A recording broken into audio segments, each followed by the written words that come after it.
What's up, people? Sports Gives number 94, 94.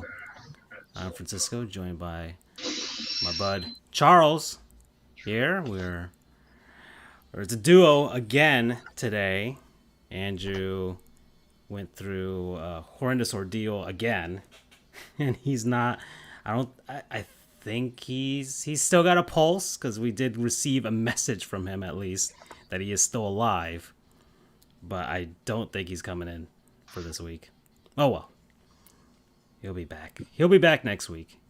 He'll be 100% again and be able to live his life. Unless he's gonna go on that gigantic world tour that he was planning. Not sure. To give ideas, World Tour is what? Central Florida. Yeah. So we'll see. Maybe he can call in while he's sitting poolside someplace with a virgin strawberry daiquiri or something, because he doesn't drink alcohol. Yeah, So as he's outside looking at the UCF Knights Stadium yeah. with drawing a heart shape of his finger, because he's not here, so we can attack the Orlando fan base a little bit for another week at least. Oh, he's gonna come back with a vengeance against us. Oh my God, that's gonna I be feel like terrible. he's been hearing this for the last 3 weeks, so that's gonna be great. All right, sports over the last week. What did we watch? And I gotta tell you, I told Charles already. I'm gonna tell everybody else. I was I was lazy with regards to watching sports. I was real lazy. I didn't even watch the Panthers. That's how lazy I was. I was just looking at the score from my phone while I was rewatching Community because I haven't rewatched the show in forever. Or I haven't, yeah. So the episodes are semi fresh to me now. Like, oh man, like, all the jokes hit me again. So that's what I've been doing. I only saw really one NBA game, the Heat versus the Warriors, which supremely disappointed us. That was the one that we both were watching it, Charles. It was one of those late We were night so games, happy. and We were so happy. yeah, And then poof. What yeah, happened? yeah. I went to sleep. Yeah. I was like, this is a good night's sleep, and then I wake up to he, some bull. he And I'm like, sends me the okay. message. Yeah, I'm gonna head to bed. I'm like, okay, and I just stood up, and then like, yeah, you sent the text like, what happened? I'm like, the same thing that always happens. The Heat fail to close at the end. This is why I hate West Coast games, man. I don't understand how people who could be literally fans of anything when you think of it for if you're on the East Coast, living the East Coast as a West Coast fan, because here I am all happy. And then I go to bed. I'm like, we lost, and these games are starting to matter now, folks. I would feel like the kid who's like, "Oh, my hamster's all good." And I wake up the next day, I was like, "My hamster's dead." What the fuck? What Yeah, the hell, yeah, man? yeah. Oh yeah, But it's been no, a good week for the Heat, though. yeah, no, The they last couple of games was played, it. but we could have had that win. Yeah. Oh no, that was in the bag. They beat the Lakers. That I saw the end of that game. I didn't see the rest. Like the first, I only saw the last really 2 minutes of that game, and I watched all of they it. It almost was blew that good. one too. So Yeah, well, I don't know. I mean, it was partly LeBron doing LeBron things with that steal, but it was close. That was one of those like, oh, here we go again. They're gonna send it to overtime, and then we lose because we're gassed by that point. But Thankfully, no Anthony Davis, but yeah, yeah, yeah. No, Anthony Davis. Well, he keep losing to teams that are not 100%, which also concerns me a bit. A bit. well, we're not necessarily 100% either. I know. Yeah. I'm still trying not to get into the panic. Heat Twitter is just ridiculous. People are always hitting the panic button. Fire Spo, Fire Spo. That's always the Come number on, one man. mantra. Like, you can never fire Spo. If Rick Carlo gets absolution, he gets absolution. That sense. So They have a unwritten check. I'm looking at. I just opened up the NBA app right now. I did not know that there was going to be a play-in round for the playoffs between the 7 through 10 teams Yeah. for the So I two mean, we could spots. still suck Yeah, and and make it's something beautiful happen. at the moment it's the Heat at number 10, which is, I mean, God, man, they're 14 and 17. They played a lot of games. Then the Hornets at number 9, the Bulls at 8, and the Knicks at 7. And there's not a lot of. I mean, the thing is, like, we're panicking, but the Heat could just go on a run, and it's not, and they'll instantly be the number 4 seed because But the Pacers at 15 and 14. And sorry, Brendan, but the Heat win like 3 games in a row, and the Pacers stumble a bit. All of a sudden, they're 4th in the conference. And I was like, okay, it's not really panic time, you know. I mean, we are also not at full health either. So I feel like we don't have that potential to actually know how good bad of a team we are. Good bad of a team we are. Mm. Um, because it's literally rotating over. We'll have a guy there playing one game, and then they're not there the other. Tyler, Goran, and then there's some days it's Gabe Vincent, and then some days just Max Struss. Mm-hmm. And my heart breaking here because I kind of feel like it feels like that big climactic battle in a war, and you don't know you have your boys who are on their own separate thing. You just get some peasants, and you're like, all right, you never held a sword before. We're gonna go fight some people. Let's do it. And some of them are working. Struss is kind of improving, even though he went like 3 for 12 last night. But that happens because when that's all you have, that's all you have. Mm-hmm. But I wasn't so much concerned about. I actually think the Heat win was great, despite close to blowing it, because there's a difference between blowing it and then coming close to blowing it, but you still get the win, because that still is a well put team. They don't have Anthony Davis, but what do you freaking do? I don't care, right? Yeah. But you still have LeBron. You still have better teams. You still have better players on that team than what I think we face in the finals. I'm a hold to that because Dennis Schroeder is still leagues ahead of Rajon Rondo when they were going against each other. Kuzma's still there, so he's not great, but he's still very good in my eyes. So it was an impressive win, but the problem is that what kind of team do you want to be? Do you want to be the team that's just going to exhaust everybody and still lose, or do you want to be the team that's going to pummel on some people and win? Because I know what I'm about. Yeah. And then now there's some traction of releases and trades. I guess we're going to Little Heat Love for a second. Yeah. Blake Griffin. Let's go to the NBA. We didn't talk about it last week at all, so let's go with it. Let's go with the. Well, there's Boogie Cousins. He's out there now. And people have been showing videos of Jimmy Butler talking about how much he likes Boogie Cousins and stuff. They got the same type of attitude in some sense, but of course there's the injury history. And that's gonna be I told you he's gonna pop his knees the minute he comes on, and he's actually playing decently behind Christian Woods. He's averaging about 9 points a game. He just doesn't want to play as a reserve, and I get that, but you have to also kind of be healthy in order to get more playing time. And part of the reason why you went to Houston is because you were a cheap contract and you could actually bring some fan base, because there's still people who have traction for being a Boogie guy. Yeah. Or, well, if he could come to the Heat, also have some pretty good medical staff, maybe. They find a way to work him in there. Heck, Greg Oden was here. I mean, if we found a way to resurrect that man for a little bit. But think on this. If you placed him, him and Bam could play, but they couldn't play big minutes together, because I think there's still a small thing. But I have no problem with Boogie replacing Kelly Olynyk, because I've been tracking it, and every time Olynyk is kind of just shooting those wide threes that he shouldn't be shooting, and he goes 4 of 11, we lose. The guy's 7 foot. It's just he's not a very athletic, tall man, whereas Boogie is. So that's where if you're gonna start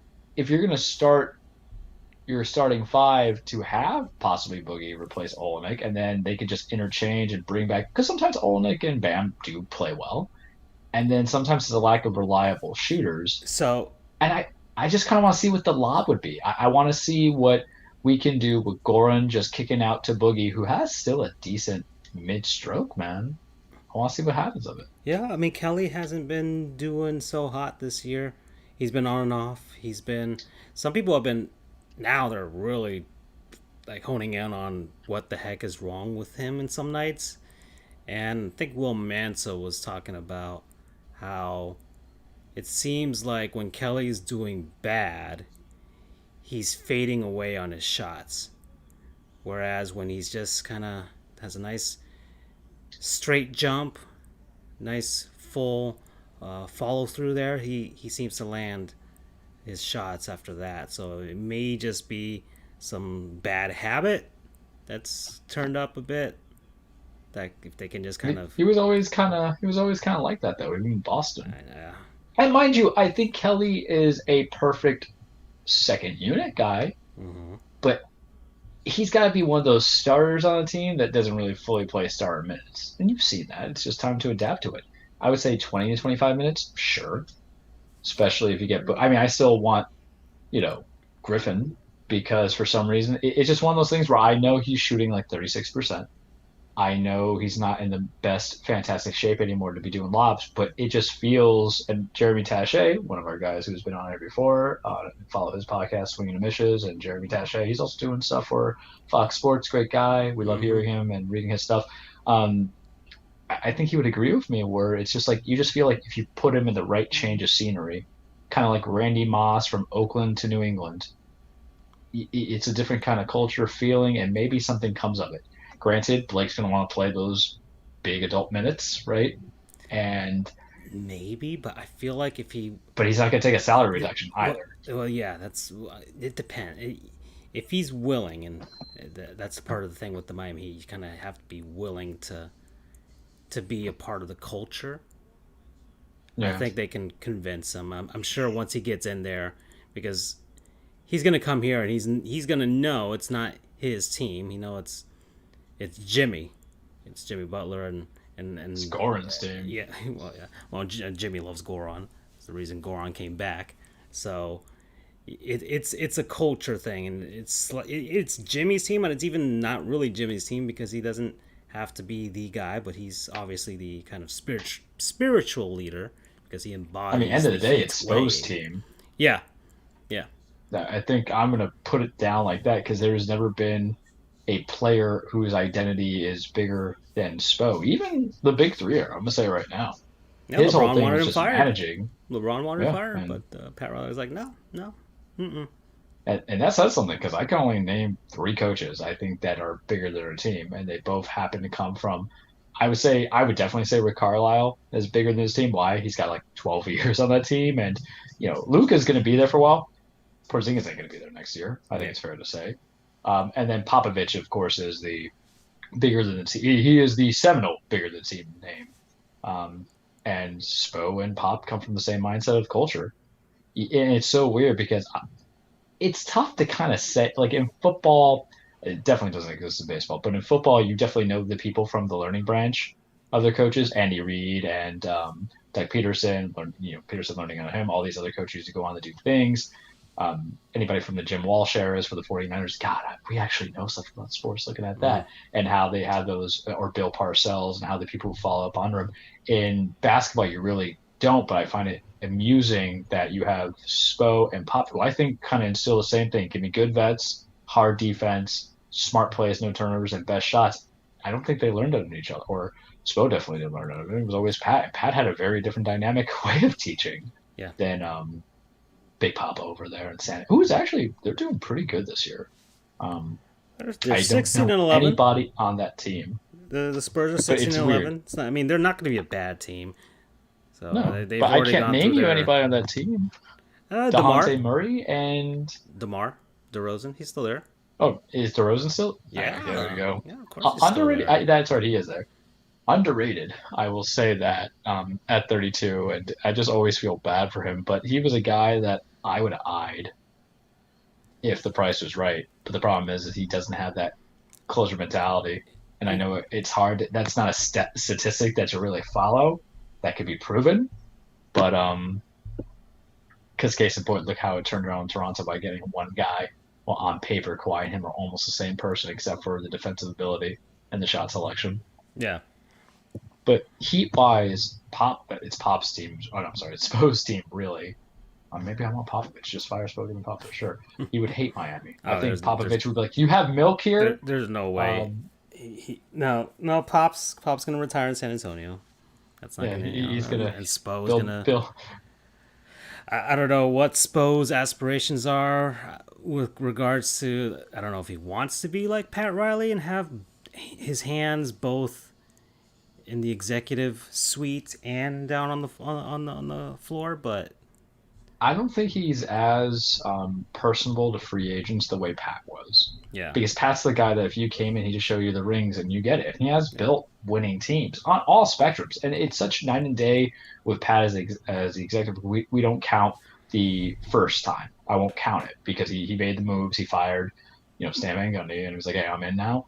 We look at how he was able to bring in that first wave of championship appearances with the big three because everybody was bros, and he capitalized. And he says, we're not dicks here compared to what you were doing in Cleveland and what you were doing in Toronto. mm-hmm. And then the second championship appearance of the Pat Riley Spo era that wasn't with the big three was last year, and it was just a bunch of dudes. But it's just a bunch of dudes who we want them to be here to be here. And if you earn your paycheck, you're gonna get rewarded when it comes from a new contract. Look at Goran, you look at Jimmy, you look at Bam himself in 3 years of playtime. So it was like a different mesh of mentality. The first go was more flash. The second go was more dedication and tenacity. But I don't think that's in Spo because Spo's a guy you want to work for. Spo's a guy is not a guy that you want to chill around. I think, right? Yeah. And I don't know personally. He's probably actually great, and he seems very involved. He doesn't seem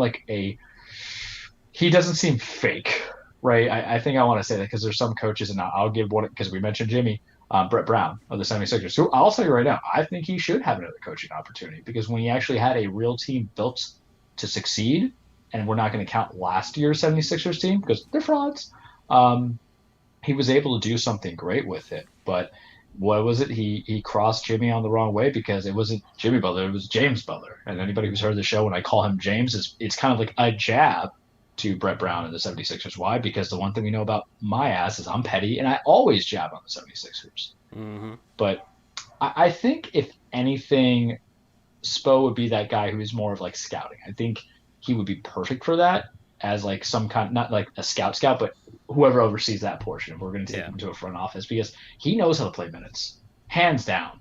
No one knew who Max Strauss was. No one knows who Vincent is. No one knew who Duncan Robinson was a couple of years back, right? And it might have been Heat familiarity in the past to just get a vet who's kind of popped his knees out a little bit and just give him an opportunity, not some guy who was undrafted in his first full year as a pro, kind of doing things going through the G League, and then poof, Duncan Robinson, who's probably going to get paid handsomely, probably a little overpaid, but I don't think even though agents, we want to get the most amount of money for our clients, I think they kind of know where he stands. Because do you honestly think Duncan Robinson would be starting anywhere else in the league? I can maybe name like two teams. Yeah. He'll definitely be a second unit guy, and that's what sometimes happens. But Spo being something with scout or an advisor, or even in a Jerry West role, why not? Whatever the hell Jerry did to be an advisor for all those Laker championships in Golden State. And I think it was probably player personnel. Yeah. I mean, Jerry West basically is a consultant on talent. He just has an eye for it. So that's probably, I could see Spo doing that and not really. Well, Shane Battier's still at the Heat, I think. So I think he was one of those guys that was up there because he was in player development. So I don't, and it seemed like he was more up there. Because, I see Zoe there with the Heat, but I don't think Zoe is more, from what I don't know. I'm not sure, but it seems like he's just like a special advisor type of guy, I think he would follow Jawan in the idea of trying to go and take their chances in college basketball, which is a sport that's very open to getting former players as coaches compared to the NCAA football aspect of it, Mm-hmm. Yeah. I could just see it because you have to think about it this way. Even though you get a lot of former players as coaches, they're usually point guards. And that's how you got like Doc Rivers involved, Alvin Gentry, and a few other people. But Patrick Ewing couldn't get a job for the life of him. Gun to your head as you're an owner. They wouldn't hire Patrick Ewing for whatever reason. He was the assistant coach in Orlando. He followed Stan Van Gundy around, and then he went to Georgetown. So Shane Battier, let's see, sorry. I just want to see what his official capacity is with the Heat. He is the director of basketball development and analytics. Guy's a numbers guy. All right, so he scouting Mm-hmm. for all intents and Yeah, purposes. but that still translates to GM, especially if you want to go into the future of analytics and stuff like that. And he's played the game too, so he's And I like that as a step up because some of them, LeBron wants to be an owner and then everything else, but sometimes it's not feasible for a lot of players who are very smart and who have high basketball IQ. Because I would say that if you have high basketball IQ, you can translate to coaching well, and you can translate into front office possibly. It's a big question mark because if you're a GM, is your role in contract negotiations? Because sometimes it's really reserved for the vice president, if anything, or the president itself. It depends on what's defined there. Well, let's see. I mean, let's see. Let's have fun with it because this Jason is, Kidd, who coached, and he's still an assistant with the Lakers. That's a guy with a massive high IQ. Yeah, he got a ring last year with the Lakers. Goodness. So he's on Frank Vogel's. That was one of those if LeBron, wanted to get Vogel fired, you instantly have a backup right there in Jason Kidd. I forgot about it because Vogel, everybody, and this is the one thing about the NBA community. People forget how good coaches can be. You cannot count. I would definitely say you should not count Frank Vogel's run in Orlando because that was a farce because that team was just churning out Elfrid Payton. Man. Yeah, that is not a team. Yeah, some coaches, some coaches aren't meant to develop. They're just not. They're not meant to develop players. But the thing is, it's also what was he given? Was he given crap to develop? Because he had his stint with Indiana, and he had a young Paul George. He had Roy Hibbert on that team. He knew how to utilize Roy Hibbert. Yeah. Then you had you had Lance Stevenson, obviously, but that was when those guys were young. And then the old guy was David West. They pushed the Heat hard, man. And then Danny Granger. Yeah, those were the old heads, I guess. On those. Some players we remember forget right there. Yeah. Oh yeah, and then Granger popped up in Miami for I don't know how many games at the end of his career. Half a second, baby. Yeah. So yeah, you got some guys with high IQs. Steve Nash now is a coach. Of course, he's a guy with a high IQ in basketball IQ. Of course, he got the job right away. But the thing is, they're all what position? Point guards. Mm-hmm. Yeah, it makes sense. Yeah, it's like catchers in baseball, guys who have to kind of see everything in order to understand everything. Yeah, catchers in baseball. It's point guards in basketball. That makes sense. And yeah. So, let's see. But Shane Battier was always known as having a high IQ. Always a great defensive player. That makes sense for him. Which I think you kind of want because coaching offenses, I never get drawing a specific thing and coaching offense on it in that sense, unless you're talking about that final play, which is a cut, or you're just going to kind of zag out and go for a three. Coaching defense is what I really say is the big one right there because it's just something that you don't get often. And it matters. And that's where, who was it that was hired as the defensive coach? There was you see that sometimes in basketball where certain coaches I suck at this, so this person is going to be hired as an advisor to it. But they don't call it the assistant coach. Well, I remember when we had Brendan on the show, Pacers writer, when he was on the show and he was talking about Nate McMillan, how Nate McMillan knew how to coach defense, he just couldn't get a decent offense out of the Pacers. So you have coaches that are the opposite. Who, you can have the guys who run and gun like Mike D'Antoni. He knows how to coach offense, that's for sure. But defense, ooh. And defense is when it matters in the playoffs. But yeah, Nate McMillan was one of those guys that couldn't coach offense. He was great defensive teams for the Pacers. Young Pacers team too. So, where were we? I was looking up. We went far off into it. Oh no, we were going into the NBA. That was the whole point of starting with that. We just kind of shifted from the intro into the actual segment there of NBA talk. So, I'm taking a peek at I'm taking a peek at stat leaders as you're looking at some stuff because there are some names. If you told me Bradley Beal was leading it, I knew he was going to score a lot because he really is your only guy. And Russ just likes to do a little bit of everything. But 32.9 points a game is freaking ridiculous, man. That's high end level. And I knew he beat Jordan for like most consecutive 25 points or tied the record. But man, get him the hell out of Washington. Even with that bad contract, it's just he at least is showing that production. What else can you do? Because he's leading over on other people. And if it wasn't for him, you're looking at Embiid at 30. And listen, I'm going to deviate this to my 76ers are the fraud because I've been holding on this for 2 weeks. They're frauds. And you want to know why they're frauds? Because they have a fraud coach. They have an excellent coach in Doc Rivers, and he is excellent from start to finish in the regular season. The man is impeccable. The man is literally, if you had to get paint from Home Depot and it was the color that you needed specifically for your room, he is that guy. Oh, you want brown, you want puce, you want offset white, you want sky blue. It is exactly what you imagine. He is the imaginary to the reality. He becomes a distortion and a knockoff Walmart paint the minute it goes in the playoffs. And I won't say he wasted the careers of DeAndre Jordan, Chris Paul, Blake Griffin, everybody else, his own kid. I won't say he wasted it in the playoffs. All I'm saying is they got to go to Cancun and be on the banana boat a little bit earlier than expected.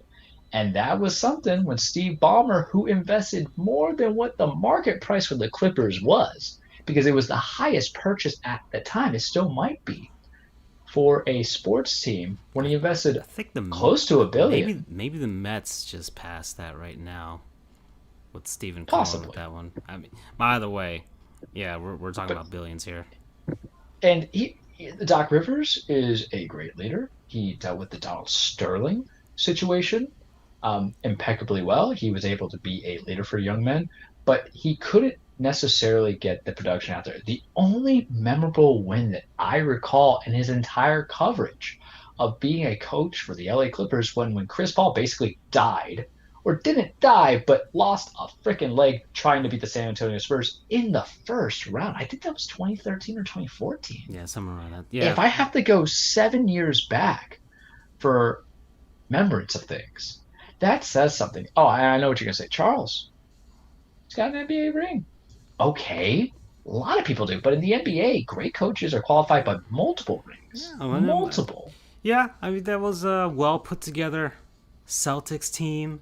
Remember, this was KG going for his best shot of his life. The best shot of his life at an NBA ring. So you have to factor that into what happened that year. Him and Ray Allen and Paul Pierce, all three guys just, toiling alone, and then they finally get it together. It's like, okay, we don't have a big window here. They pooped the bed in 2010 on the rematch against the Lakers. They had it. It was Game 7. Yeah, 7 games. They had the lead, and there was just I remember the game because I put money on it. Or was that 2008 where they pooped? Not sure. No, because I think they won 2007. Well, Paul Pierce just poops all the time. 2008 was when they won. 2007, 2008 was the window between 2008 and 2012 with that, or 2013 with that Celtics squad. So. And he couldn't really do anything against us even. I mean, they're hard contested games, and they should be hard contested games. But you know who only talks about how hard their team played and they lost? The fan base of the losing team. Plain and simple. Straight up. And you know what you're getting. So it is expected of a Doc Rivers team to be leading these. So we're just waiting for the inevitable come playoff time. For the Sixers. I mean, but here's what I'm going to love the most. They, on paper, looking at the standings, and listen, I am wrong about less. The humble pie is coming, because I remember the things I said in the beginning of the season. I said Toronto looked dead in the water. They're now placed in 5th. I said Phoenix was going to be trash because I don't believe in Devin Booker, and they're 20-10 at their 4th rate. I'm going to eat that humble pie, kids. Don't worry. Why? Because Sometimes you want to eat sweets, but sometimes you eat your veggies because they're good for you. A little bit of humble pie is good for me. And I still don't believe in Devin Booker because he's really all I got. But whatever, fine. I'll acknowledge it. But there's a strong possibility that those 76ers are going to go to the finals if things play out. And I still believe they lose because it's who you have at the top. And it's It'll be weird to bad say the for word. them. I could see this is just me dipping back into NBA history. But I could see them at number one. I could see the Heat toiling right now. Not San really. Antonio Memphis vibes.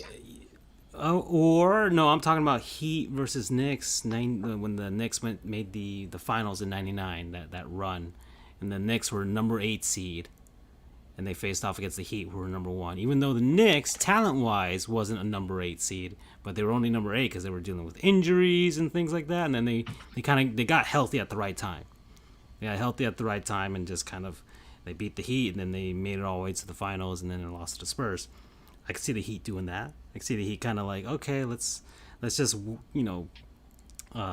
wade in the waters for now. Well, Float about a little bit, maybe, but with this tournament, maybe not. I'm not sure because I can't really see the Heat finishing at 8 from a realistic standpoint, but it's too early to even talk about 5 through 10, man. Because it's all within an arm's reach, Or no, yeah, I mean, because the Pacers are 15 and 14, and they're only 2 games ahead of the Heat, so we're not even. And even then, the let's see, the number 1 seeds, the Heat are only 6 games back of the Sixers, and they're playing 72 games. Yeah, that's not even one mediocre run for the Sixers, which can happen, especially with a Doc Rivers team.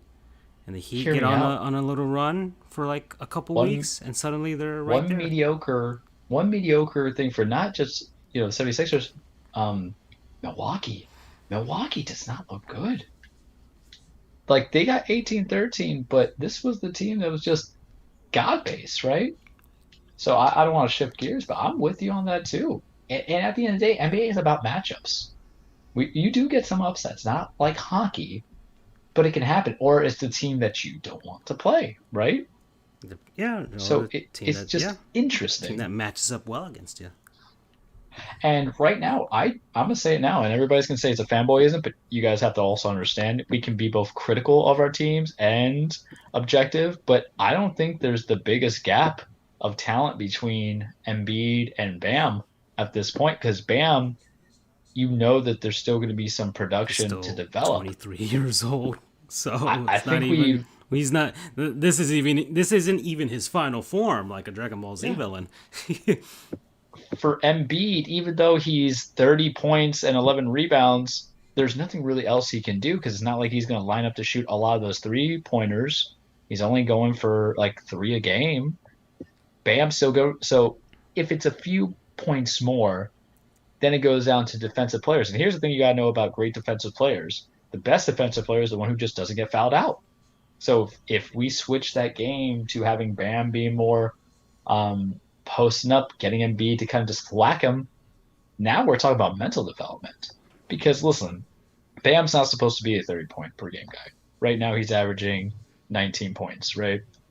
How I'm seeing it. And some people are saying, well, Charles, you're telling me that Embiid has 30 and 19. You're like 11-point differential. And I get it. But one, what's the first thing we know? People play hard in the playoffs. That's the first thing. So that's why you see a lot of deflation in the numbers during the season. And then two, you're going to compare 11 points a game between 2 teams who have been max contract value guys, right? It is not as if we're doing a playoff comparison of point guards matching up, and I'll keep it to the West because the first thing that popped in mind, a Steph Curry versus a Lonzo Ball. That is a skill set that's vastly different, an offensive skill set that's vastly different. I'll say right now, Lonzo's a better distributor, playing simple, but also as part of the talent that's out there. He's also a better rebounder, but sometimes those stats don't matter when it's a one-on-one matchup. And that's the thing I never understood in baseball. We're like, oh, these 2 pitchers are starting against each other. They don't connect, man. Like, what are you talking about? Same thing with football, unless you're the NL, but hopefully they'll abolish that. And same thing with quarterbacks. It's Tom Brady versus Pat Mahomes. They're not playing each other. They don't play defense. But in the NBA, it's a two-way street. But tell me honestly, there's a gap between Bam and Embiid. It is not a wide gap, and it's not something I would necessarily be concerned about.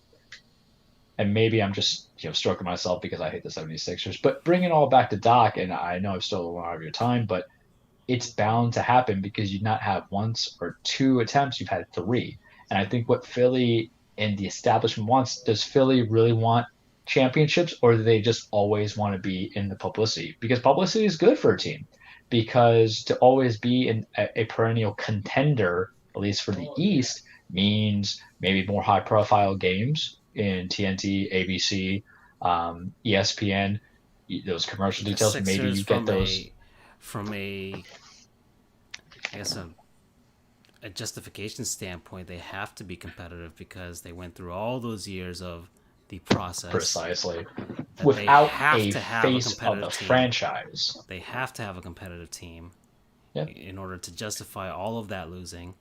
And they desperately want a championship because then it would be the ultimate justification. Like, oh, you see? The last decade was all worth it. And you need a money mover because even Minnesota, which rightfully fired Brian Sanders, I didn't think he was the right guy to hire. Nice guy, but there was ineptitude all around. Do I like the fact they already knew the guy to get in Finch or whatever his name is?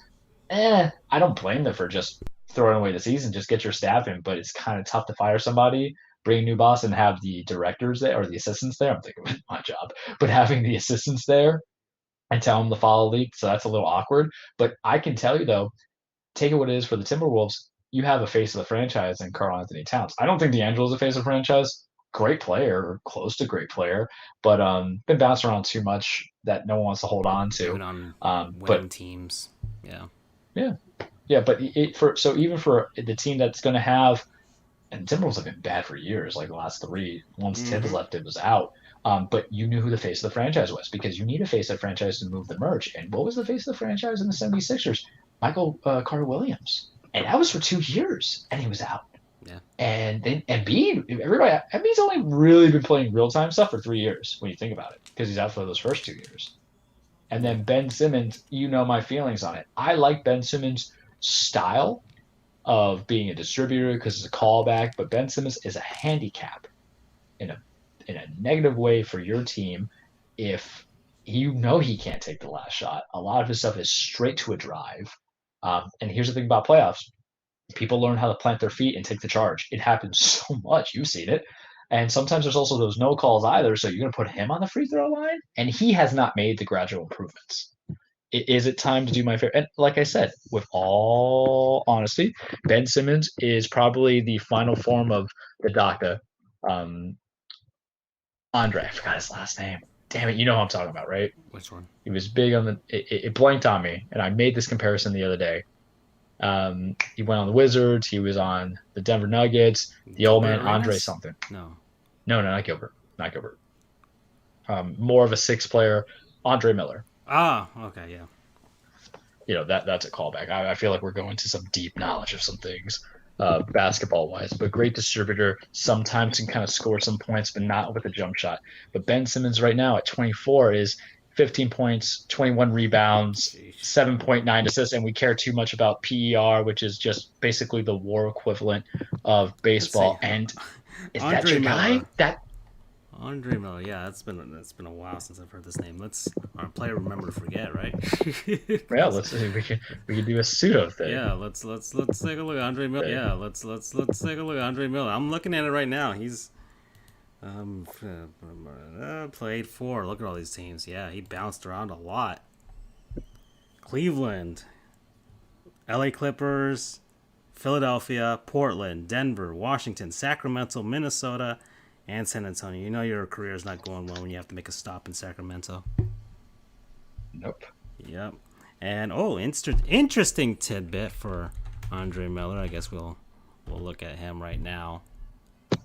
Basketball One of reference. my favorite older guys to watch, From straight up. LA. Especially Played at Utah. especially when he was with the Denver Nuggets in those 3 Drafted years. 99 NBA draft. First round, 8th overall by Cleveland. So 2001-01, 2001-02 assist champion, not assistant champion. I'm like, what? And then all rookie team his first year. And he is the only NBA player to have at least 16,000 career points, 8,000 assists, and 1,500 steals without making an All-Star game. Interesting. So there's Andre Miller. There's your blast from the past right there. I remember, forget. So let's see, 12.5 points per game for his career, 3.7 total rebounds, 6.5 assists. Yeah, 1,300 games. There you go. And 46% field goal percentage, 80% free throw, and 21% from 3. So we know Ben can't shoot the 3-ball. So they kind of might match up there. He'll stick around in the league. He'll stick around in the league, but yeah. His style of play just kind of shows it. So for Philly, this year they had to kind of put the team around it because they let Redick walk. They let their other shooters walk. And I like Tobias Harris a lot. But he's not even a 1B. He really is like a 2B. No offense, Tobias. Please follow us on Twitter, FJODR, Charles Latrue, Tim Frijoles, Sports Goofs, Cats and Stats for our guest last week coming into it. I'm thinking too quickly. I forgot his name. Johnny. There we go. And a few other people. But it doesn't work. And so that's why they had to put the other Curry brother in there and a few other stuff. So bring it all back. Doc, you got something? What's up, Doc? You got something to kind of build upon? So aside from them, the other question I have is, and this is to the East. I guess we could talk a little bit about West basketball as well if you want, because we really haven't talked basketball in a bit. Do you feel that Atlanta should be better than what they are? Because I've seen some of their games, and I don't know how I should feel about Trae Young, but I like me some Clint Capella. I can't talk about. I haven't been paying attention. That's why I was like, that was the title of the episode. I'm waiting for the NBA to get good. I'm not sure. Yeah. It's not like nothing's compelled me to watch. Well, the West games I've been compelled to watch. The East, not so much. Some teams out west that do compel me. Utah, and basically the underdogs. Anybody but the Lakers. Utah, Dallas. Dallas intrigues me. They're 14 and 15, but they still intrigue me. The Suns. The Suns also intrigue me as well, and of course, our lovely man out there, Dame Lillard. We love him. Yeah, NBA. They're literally going to make me into the second team because he's doing it without Western help. Conference Player of the Week over the last week. So there you go for Dame Lillard. And he was the Western Conference Player of the Week, and I think James Harden was the Eastern Conference Player of the Week. So there you go. Those are the two dudes that ended up with those for the NBA. But yeah, Dame Lillard doing his thing. Just it sucks that hasn't. I mean, people know about him, that he's finally on the cover of video game and stuff like that. But gosh darn it, man, he's. I just want him to have one opportunity. Well, he kind of sort of got it when we went to the Western Conference Final, but still, that team was kind of. It was a reach. Yeah, they got swept. Yeah, they were sputtering by the end of it, just giving it all they could, but just couldn't keep up. So there's no way at that point. Yeah, he's basically the John Henry Steele of trying to beat the machine and dies at the end. Mm-hmm. There is no big victory there, but I will always love me. And I've watched a lot more Western games too, because it's in that bedtime for Charles is usually like 11:30 to 12.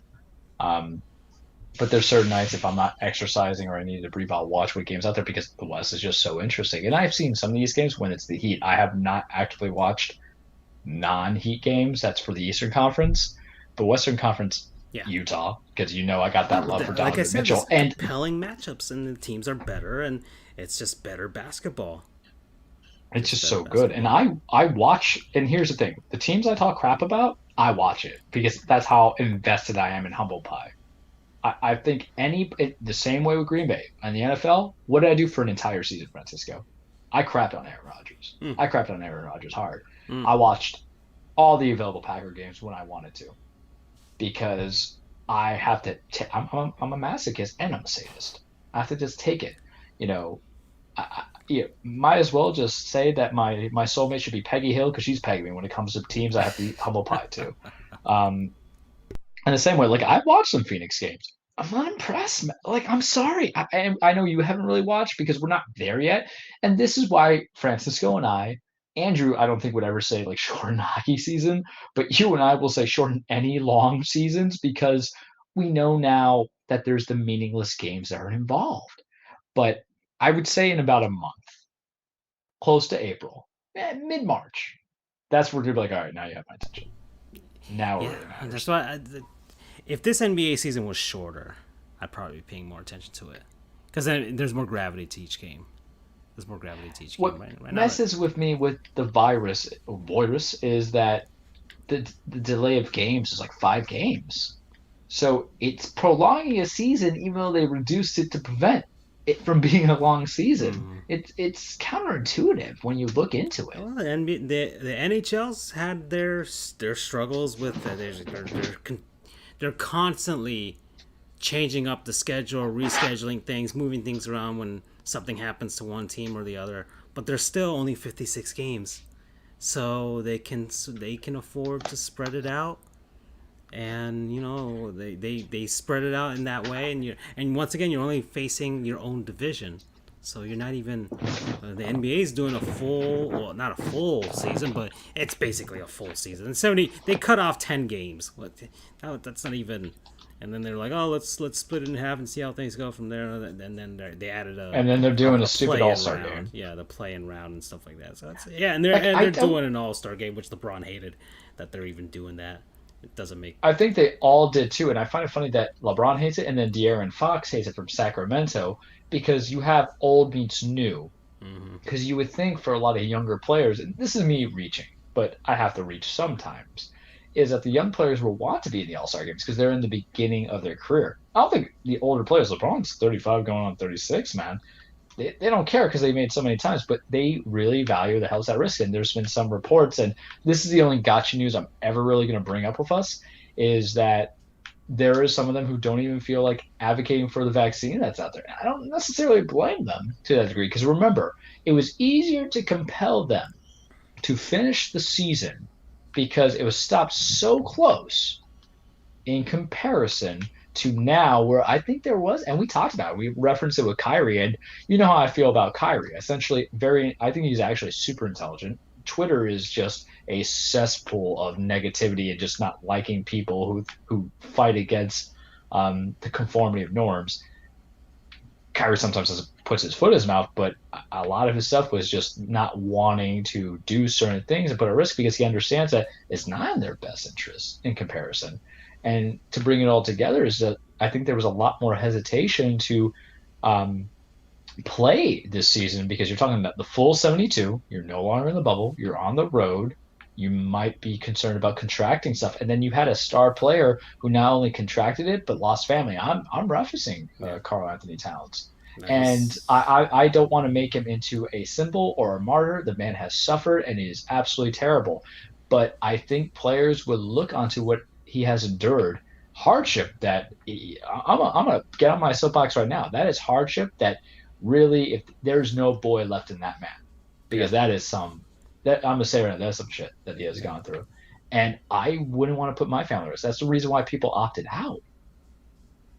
And I don't know, man, but the NBA has been interesting because I will say this: sports is escapism, the same way movies are escapism. So the fact that you and I can talk about basketball, and we can even talk about Heat basketball, which is kind of tough. Heat basketball is like the equivalent of wrestling where Bill Goldberg comes out of retirement and wrestles, but you're kind of enjoying it a little bit. Or Sting comes out of wrestling and you see him struggle a little bit to pull some moves, but you enjoy it. But they've at least kind of accomplished that goal. I think the line that might be drawn is when they're going to permit people from coming into the arenas and to do all that stuff. I'm not ready for that. I don't know about you. And The Heat if already I know the are gonna let. I mean, they've let people in already, but now they're gonna really yeah. expand and kind of go to because the Panthers already let people in. They're gonna basically do the same thing. And So how are the players going to feel about that? And I know there's no fan interaction, but then what happens if they go more lax with the media? Because that happens. Because now are they going to do locker rooms? Because it's different vibe. If you watch some of the media press conferences, it I ain't doubt the they'll do same. that. Yeah, but I I doubt they'll let them in the locker room at this point. And they can do everything with Zoom and all that stuff. It's fine. I'm just surprised the NBA did. Well, I'm not this is a surprised. production thing for me, more production quality thing. I'm like, why aren't these Zoom calls and all that stuff? How come none of this is like in 1080p, 60 frames per second Oh my god, so bad. with clarity of the microphone and all that stuff? I mean, they do it for radio, they do it for, and yet, like, I listen to these after whatever. I get some people with their own computers. A lot of people are probably like on their laptops or whatever. The media people probably on their laptops and like, okay, it works. It does what I need to do. It has Microsoft Word, so it does what I need to do with regards to that. And I don't need no fancy microphone or any of that stuff. But like if the Heat ever let me into the Zoom call, I'm gonna make sure my voice is nice and clear. I That's want why you have Jimmy to to be get Jabra impressed. 75T headphones. I want Jimmy to be impressed with my voice. He won't. I could buy a webcam, a nice webcam that displays at 1080p and stuff, so he can get a good look at me. We can hang out afterwards, and my man crush. So that's just wishful thinking for me on my part, because Jimmy's a cool dude. Come on now. Jimmy's a really He's cool got his dude. own coffee brand Yeah, for just basically yeah. making it in the bubble. Yeah, makes it in bubble. Man loves to cook. Man, he's a man of the people. We first came to Miami playing dominoes at the park. Which people got to realize, if you don't live, one of my favorite things about living in Miami, just to give them some insight, because we can kind of, since Levitard's now out, I know they're doing the podcast. Go watch them, go listen to, go Competing with follow them. us. I mean, but it's like I like to view it as Well, step siblings. We're the yeah. younger step Oh no, no. siblings, Yeah. but Oh no. Well, I see it as I already sent it to you guys over group chat. Like, look, somebody's got to be at the bottom of the ocean. All right, let's own yeah. it. Let's own the bottom of the ocean. Let's be the anglerfish. At the Let's be the bottom of the alphas at the ocean, bottom. yeah, at the bottom of the ocean is Colossal the squid. our predecessors. Exactly. We are what Ahab chased. I should make a folks. logo with that. That should be our Please? That should be our mascot. Please. Yeah, I'm about colossal that. squid. All right, before the Seattle crackhead come in and sue us up the butt for taking it from them. Well, screw them. To bring it to that, like Jimmy just doing that. Living in Miami, one of my favorite things was seeing the little viejos outside the little liquor store playing dominoes. Mm-hmm. It's that culture that you invite into. Um, Basketball's. I wonder what they do in Portland. I feel like that might be a secondary team because I Portland's just weird, love man. Dame so much these days. Have you not watched Portlandia? Have you watched? Yeah. Okay. So Have you watched yes, Portlandia? I have, and yeah, Is it I your watched type of bits of it. But comedy? if you're, I liked it. I like. I mean, look, for anybody who says they don't like Portlandia but likes The Office, they're full of crap because it's almost the same humor but just different development. I would say. My problem is More absurdist. I It will. think. It's there, but it's not. It's a comedy, but it's not a comedy. I would venture. Just the feeling of it. It's been a while, but I would agree with you on that. What I would say though is I don't know if I like the main character. There's some comedians who Which I one? just can never get to. The guy. Fred He's Armisen? also on El. Yeah. Yeah, Fred Armisen. He's also on El Spooky on HBO. My mother loves that. I couldn't get into it because it's something about Fred Armisen and what he does. I can't break from it. It's the same way how I feel about Rob Corddry. Every time I see Rob Corddry, I don't want to say I want to smack him in case he listens to us, follow us on Twitter, but I have to change the channel. I also felt the same way about Giolo Truglio until I watched him in Brooklyn Nine-Nine as Charles. And maybe it's because my namesake, but he also kind of has like the same kind of last name as me if you really whiten up my last name. So maybe I just look at him like I can't be this 5'3" man with very side parted hair because sometimes I part my hair to the side as a professional. Um, but yeah, Portlandia, I know it's weird. The same thing of like Austin, Texas, like keep Austin weird. My Yeah. buddy used to live in Austin, so that's how I kind of go from there. We definitely went off the rails. Oh, So, I mean, we're getting close to the halfway point. That's why we're getting off the rails there. That's but why we're getting off the rails. I'll, I'll try to gear it to the NBA to one thing.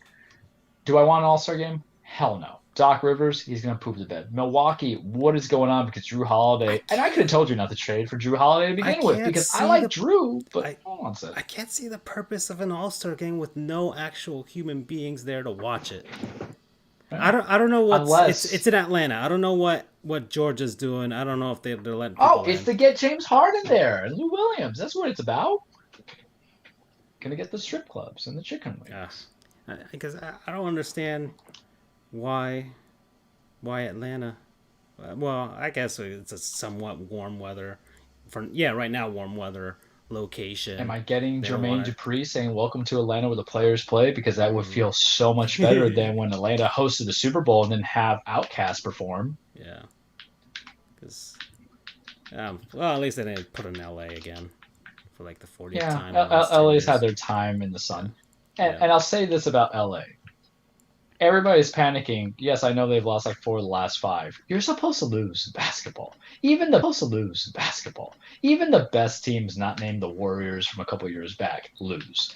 You have to take into effect that their team is injured, that they also suffer because it's no coincidence, absolutely no coincidence. The two teams who were in the finals in the NBA championship have the big stars that are hurt, Yep. us and them, because it was a shorter turnaround. Yep. There was no healing, and they were playing injured to begin with.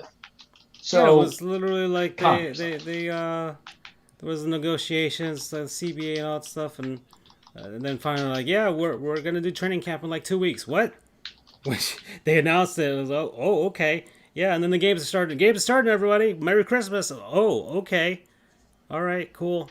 Basketball's back, everybody, and I'm like, I honestly wasn't ready to be like I wasn't for ready either. I was like, we're still in the NFL right now, and and then I got the NHL when they came back. I'm like, okay, it's a new year. It kind of feels like it should start right now, and they had and once again 56 games. I'm like, I can do that. I can do 56 games. I can do the regular season ending in May. Normally ends in April, like the NBA, but I can do May. It's 1 month, whatever, and then they'll I, probably I they'll think what probably happened go was to the the pressure. bubble. I'm sure they're gonna have like a bubble again for the playoffs. I feel like that's what's gonna happen. They're gonna go up to Canada, do Edmonton and Toronto again, and then just kind of go Yeah, from there.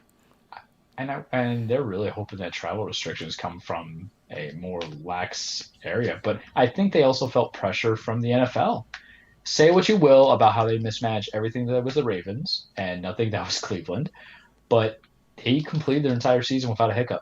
I Yeah, mean, there was hiccups, but there's light hiccups and there's big hiccups. yeah, There was no canceled games fully. No that's one true. went 15-1 and forced tie Mm-hmm. and forfeited picks. Yeah, or And that really is a rescheduled the pressure. game like at the end of the season or anything like that. Yeah, Yeah, and that's really pressure because here's the thing. X Roger TV. Goodell pooped the bed completely in preparation. They Mm-hmm. had the most knowledge coming into it. They had almost 6 months and they still effed it up. Um, so it just kind of comes in where I'm like, all right. So I think that's where they had the pressure, especially for the NBA, because it's the second most popular sport in the U.S. Yeah, right now. It ain't baseball. Baseball, I don't know if it succeeded or it lost, in my opinion, after the virus season, as I call it. The right team won, I would feel, if it's not the Yankees, but um, so many teams got delayed. Not a lot of people were invested. It was a shorter time frame. only Fan one bases team don't didn't know. complete their schedule, and it was the Cardinals, but they had clinched anyways by that point, so it didn't matter for them to finish their last two games, I think. So, Yeah, and and and so think about that.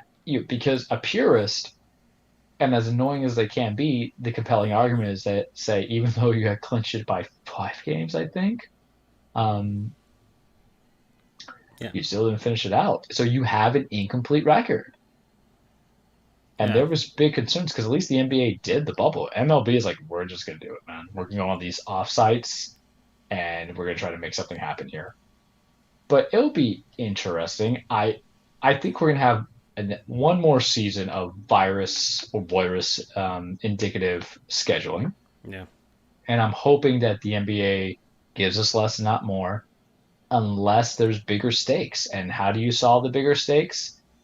You temper it the way that the MLB did, and you just say, hey, East West, 1 through 16, baby. That's what I'm going for. Time to experiment, time to get weird. Yeah.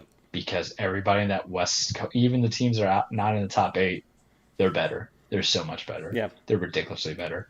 Even the bottom guys are better than the Bucks. So I think for all sports except for obviously football, I don't even think MLB has made a determination what they're doing with their season. I wish they reduce it because I think the pitchers that we signed need less time. Major League Baseball still hasn't even decided on the DH. I mean, they've decided on the DH thing. Won't have it for this year, but then we'll see. The CBA is coming up, so we'll see what happens there. I doubt. It just depends on TV money. They probably don't want to lose the local TV packages. That's what they're trying to do. But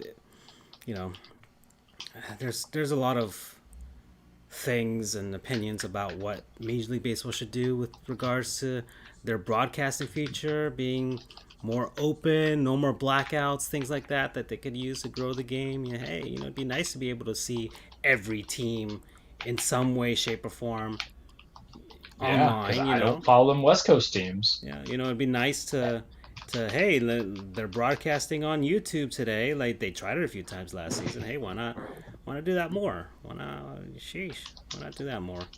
So, all right, Charles, we're halfway there. So let's go to a word from our non-sponsors, people, places, things, concepts, what have you, that we've been enjoying over the last week or so.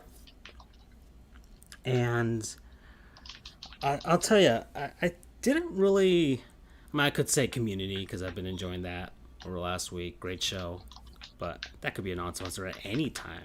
At any time. 6 seasons in a movie. Yeah, well, just remember, kids. Yeah, and I think I'm gonna go with something different, something that really surprised me, and I'm surprised that I'm even mentioning this. It's an NES game. That's how far deep we're going in, because it just popped up on the Nintendo Switch Online, one of the newer additions to that. It's called Fire and Ice. So not a Game of Thrones reference, kids. Yeah. We're old. We play old games. So Fire and Ice, it was released on the NES back in like 1993. There you go, 93 here in the US at least. And it is a sequel to Solomon's Key, which was also on the NES. I already played through Solomon's Key in my great backlog New Year's resolution. So I'm close to beating 40 games now. So I've been really hacking. You're definitely doing much better than me, pal. Well, once again, a lot of NES games, a lot of very short games, so it's not like the only long game so far was Batman, Arkham Asylum, and now MGS5, which is I'm still trying to hold myself to that, beat it by the end of the month. So that's why I've been playing a lot of the actual main missions than the side ops. So we'll see. I still got a few days left. Still got 5 days to go. I think if I really put my head down and power through, I can do it. I can get through all 50 missions, but it's gonna be really hard. Anyways, this is Fire and Ice. I don't even know what the story is about, to be honest, but it's a prequel to Solomon's Is there really Key. any stories to NES games? There's a story to this one. So there's a wizard named Dana, or gosh, man, I really have trouble with men named Dana. I really do. Like, it just seems like, should I say it Dana? Because they're a male? Dana. You got was it Dana White from UFC, whatever? And I still, Yep. Every time I see that name, I'm like, I feel like he went into UFC just to prove that he's a man to everybody else. He's got picked on as a kid. Like, oh, you have a girl's name. I feel like that's... It's like men named Ashley. Yeah, or Terry. Terry's one of those interchangeable ones. But Dana seems more female base, but whatever. It's 2021. You can have whatever your name you want. Doesn't matter. But regardless, it's just my personal stuff. Well, anyways, this is Fire and Ice for the podcast, folks. It's an puzzle platformer, I would say, where you have flames. You have to eliminate all of the flames in the level using your ice powers. So you're Dana, who has a wand that churns up ice into space, and you basically just got to figure your way out through all of these puzzles. I think there are 90 levels, and I think I've beaten like 50 of them already, so I'm almost done with the game. I think it'll probably last me like 4 hours in total. I haven't checked how long to beat.com. I just played it for like a little bit after, like late at night. You know, I have my Switch by my bed. I'm like, okay, let me check out some of these new games that are on the service. I'm like, okay, Fire and Ice. Played it for like a little bit. I'm like, okay, but then like my first playthrough, I beat like 30 levels, so it hooked me instantly. And it's really like, I was surprised that this was an NES game from like the animation and stuff. Like, there's really smooth animations. Yeah, Look. that's reminding me of a little bit about modern day, callback to 32-bit. That I think it was more 32 like, than 16. I was thinking more like Game Boy Color games, because Game Boy Color games look like this. That's what this reminded me of. I was like, wow, this is smooth animation, great sound, great visuals. It's not glitching. There's no flickering or anything. This is, and once again, 1993. So the NES was out for a while, like at this point. So, if you're making a game, and them kids point, don't know. Yeah.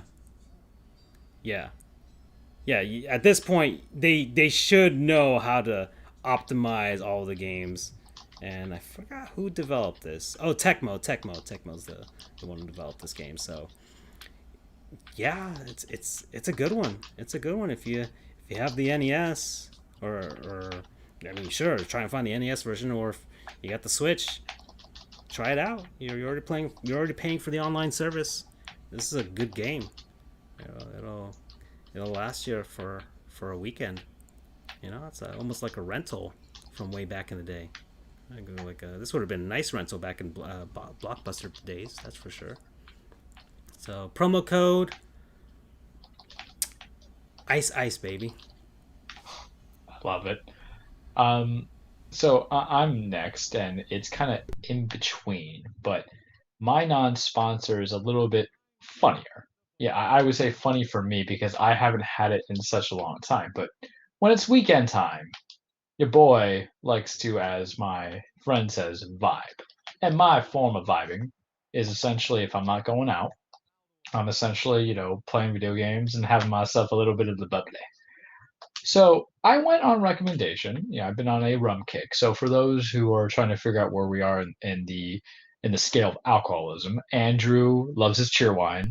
Francisco, I don't know enough. I don't think we've ever got drinks, but I think Francisco's probably a decent guy. I don't think we've ever had it. No, we never got drinks while we were in law school. We never did. Yeah. But me, I'm like, yeah, but what would you say is your radar or your rating of it, so I can at least kind of go for my example? Like what? Like you partake when you partake. What? I partake in rum. That's the thing. Well, what a coincidence. Let's see. I mean, vodka kind of goes with anything. It's kind of there. You can kind of mix it with anything else. I like girly drinks. I like fruity drinks. That's for sure. Listen, I love me some Long Island iced teas. Yeah, hands down. Yeah, I like girly drinks for sure. That's basically. I'm just looking for the sweets, man. I'm not looking for the alcohol. I know it's the byproduct of it, but I just like the sweets, and that's why I like the nice fruity drinks. The strawberry daiquiris. Get yourself get the apple teeny like JD from Scrubs. Yes. So I'm with you on that one. I like things that taste good because for me, it's my way of unwinding. I don't think I have a stressful, unhealthy job. I have obligations to go to, but I know how to, enjoy life for what we have and what we eat, what I do to exercise, and what I do in the recreational activities. So I went on a suggestion from one of my friends to try a new form of rum. I think I'm usually a Scotch whiskey rum guy. I don't do anything like I can't do Jack Daniels and that nasty. But I tried this new rum called Kirk and Sweeney. That is not my non-sponsor. I think it tastes like it's higher, and they can hear me. I I'll tell thought you you right now, said it tastes Kirk. like a I thought little. you said Kirkland signature. I'm like, you went to Costco, huh? Yeah, exactly. It's Kirk and Sweeney, and Okay. it looks like a little cannonball, but it tastes like a tire, like rubber. Oh, okay. It literally tastes good for 2 seconds, and even through the Coca-Cola I had, it did not taste so good. So I said, man, I'm gonna need something sweet to counteract this little solid going on. So I went to Publix, and I got wild cherry Pepsi because I need the sweetest of sweet. And my non-sponsor this week is wild cherry Pepsi, which I have not had in probably 10 years because I'm not a child, but I knew I needed something to help me out because even for me to take it straight was going to be there, but I I wasn't going to enjoy feel it. like Andrew has done this one before. For the cheer wine, maybe. I think no. I think he did Wild Cherry Pepsi. I think. Well, I'm not you know sure. what? Unless it was Cherry Coke. It might be the competitor there. I'm not sure. We'll have to I, ask him. we will, but all I can tell you is that was a godsend because it was just no bueno by itself. But the wild cherry Pepsi really helped it out because Friday night, that's when I had the Kirk and Sweeney with the regular Coke. It's like, there's no bueno. But then Saturday, I went and I just got to Publix and I said, I need this. And it helped balance it out because I'm like, it's for my time. I just want to play Assassin's Creed Odyssey. I want to do some cool stuff, man. And there's nothing worse than buying something the same equivalent if it's a food or if it's an alcoholic beverage where you don't want to drink it because it's nasty. And so wild cherry Pepsi really helped it out because I've had cherry Coke. I like cherry Coke too, but it has more of a bite than the sweet effect. This one was more sweet and it counteracted that little um, kind of bitter sour taste, tasting like a tire. So, you know, wild cherry Pepsi, you are my non-sponsor, and I think promo code I would have it be let's get wild. Wet and wild. There we go. Wet and wild. There we go. Yeah. Okay. All right. So, do we have one for Andrew? Should we make one for Andrew? I'll find something for Andrew. I'm just gonna give a shout out for Andrew's sake. All right, Okay. because Yeah. he took the bar exam. That Again. stuff's not easy, you Ugh. guys. Yeah. It takes a lot of perseverance to do it because I would not take it again. And any of my friends who has, or anybody who's not I my don't know friend if to do it you. again is pure I think discipline. there are. I don't think there's one person that I know at least that took it the first time with me and then never went again when he didn't pass. It's just it takes such a toll on you. It takes such a And toll to on you. give people insight of what our boy went through, our soldier, to study for the bar exam, for me, it was like, and anybody who listens to an old show, you had Andrew for an hour pooping on the floorboard of bar examiners, which is fine. I can't do it because I'm barred, so I'm not gonna do it. But you're talking about at that first blush, that first attempt, more than I would say 10 hours of studying. The burnout comes in, the fear of doubt, concern, realizing that law school is a scam. That in all truth, if the board did not require a JD and all you had to do was just pass the exam itself, you would be barred as an attorney. Yeah, like Um, Abraham Lincoln back and in the like day. Abraham Lincoln, the high tuition, and then to have to go at it again and try to work, pause your work, take less of a pay so you could do better in your life. Remember when I talked about Brody Lee on his tribute special that we Mm-hmm. had and how Yeah. wrestling and I felt connected to it? It's that kind of stuff where you had to pause life to try to go for the bigger dream, to try to achieve it on something that may be or may not be in your control. We will go into the details of how you prepare and everything like that and what you have to cover for. You want to do that? Come talk to us if you want to be lawyers. We'll talk to you about it. Yeah. But it takes so much. It is a tenacity that is brought into you to go again. Because I'll tell you right now, I would not have done it again. I would not have done it. Even if I was a point off, I would not have done it again because I know being a point under, I could be 10 points under I next time. dreaded taking that thing again. I I, dreaded it. That was I was gonna have like a freaking midlife crisis. if I had to take that thing again. Yeah, and sometimes you're lucky because they catch you on the curve and everything like that. Like I passed where I had to pass, and it was great, but it was great because I didn't have to do it again. No one wants to go to prison a second time, right? That's what it felt like knowing they had to do it. So him and anybody else, you know what? Because this would be what Andrew wants. Anybody who took the Florida bar exam right now. You know, you guys are my non-sponsor because they have to do it on repeat or going at a first time. It takes some guts because I know people too who got the JD and they were just too intimidated to go take the bar exam, and they're selling their lives as being paralegals or taking that to go into an MBA position, and government it is position no bueno. or something like that. That just doesn't require you to expound legal knowledge. You know? Yeah, I get that completely. All right. Well, we're into the second half of our show, and honestly, I think we should go outside of the box. Or we should just talk about video games for the rest of the show or something. I'll talk about video games. I don't know, man. I'll talk it. I mean, okay. Let's do it. Nintendo Direct last week, because that was a sports. That was the thing that happened last week after our show, and that was a big thing that went down, and because I didn't really watch sports. I didn't even watch the Panthers. Panthers are doing well. Panthers are doing really well. You're first place, right? They're finally doing what I was saying, which is putting Chris Drieger as the number one goaltender and not Sergei Bobrovsky, even though because Quinn Daddy knows what he's doing. Yeah, well, yeah, because Bobrovsky's getting paid a ton, but he's not good. So let's just go with what's working. Hopefully Seattle will take him from our hands. If we'll just have to, I don't know, give up a ton of draft picks or something like that. I don't care what, just to get rid of them. Maybe take the poison pill like the Eagles did. I'm not sure. So that could happen. But regardless, that's what's going down. The Panthers are doing well, and I'm good. I'll be back next week, more prepared and everything like that. But we'll talk about video games. We gave everybody an hour and 45 minutes of hockey talk last week, which was exceptional. Listen to it on our podcast. I sat down and I researched that for like a couple of days on my weekend. So, yeah. And how good was Johnny? We're taking it live to give a shout out to John because that's a man that was dedicated. Dedicated. Knows his stuff. Listen to his podcast, please. Listen to his podcast. Yeah. Insightful. I can't talk to you. Know what? I'm lucky that I was given the opportunity to cover hockey when I know next to nothing about the sport when I started. Like, I was a noob. I mean, you're talking about a guy who just learned the sport, is Hispanic and stuff like that. I mean, sheesh, man, I was not the normal demographic for the sport coming in.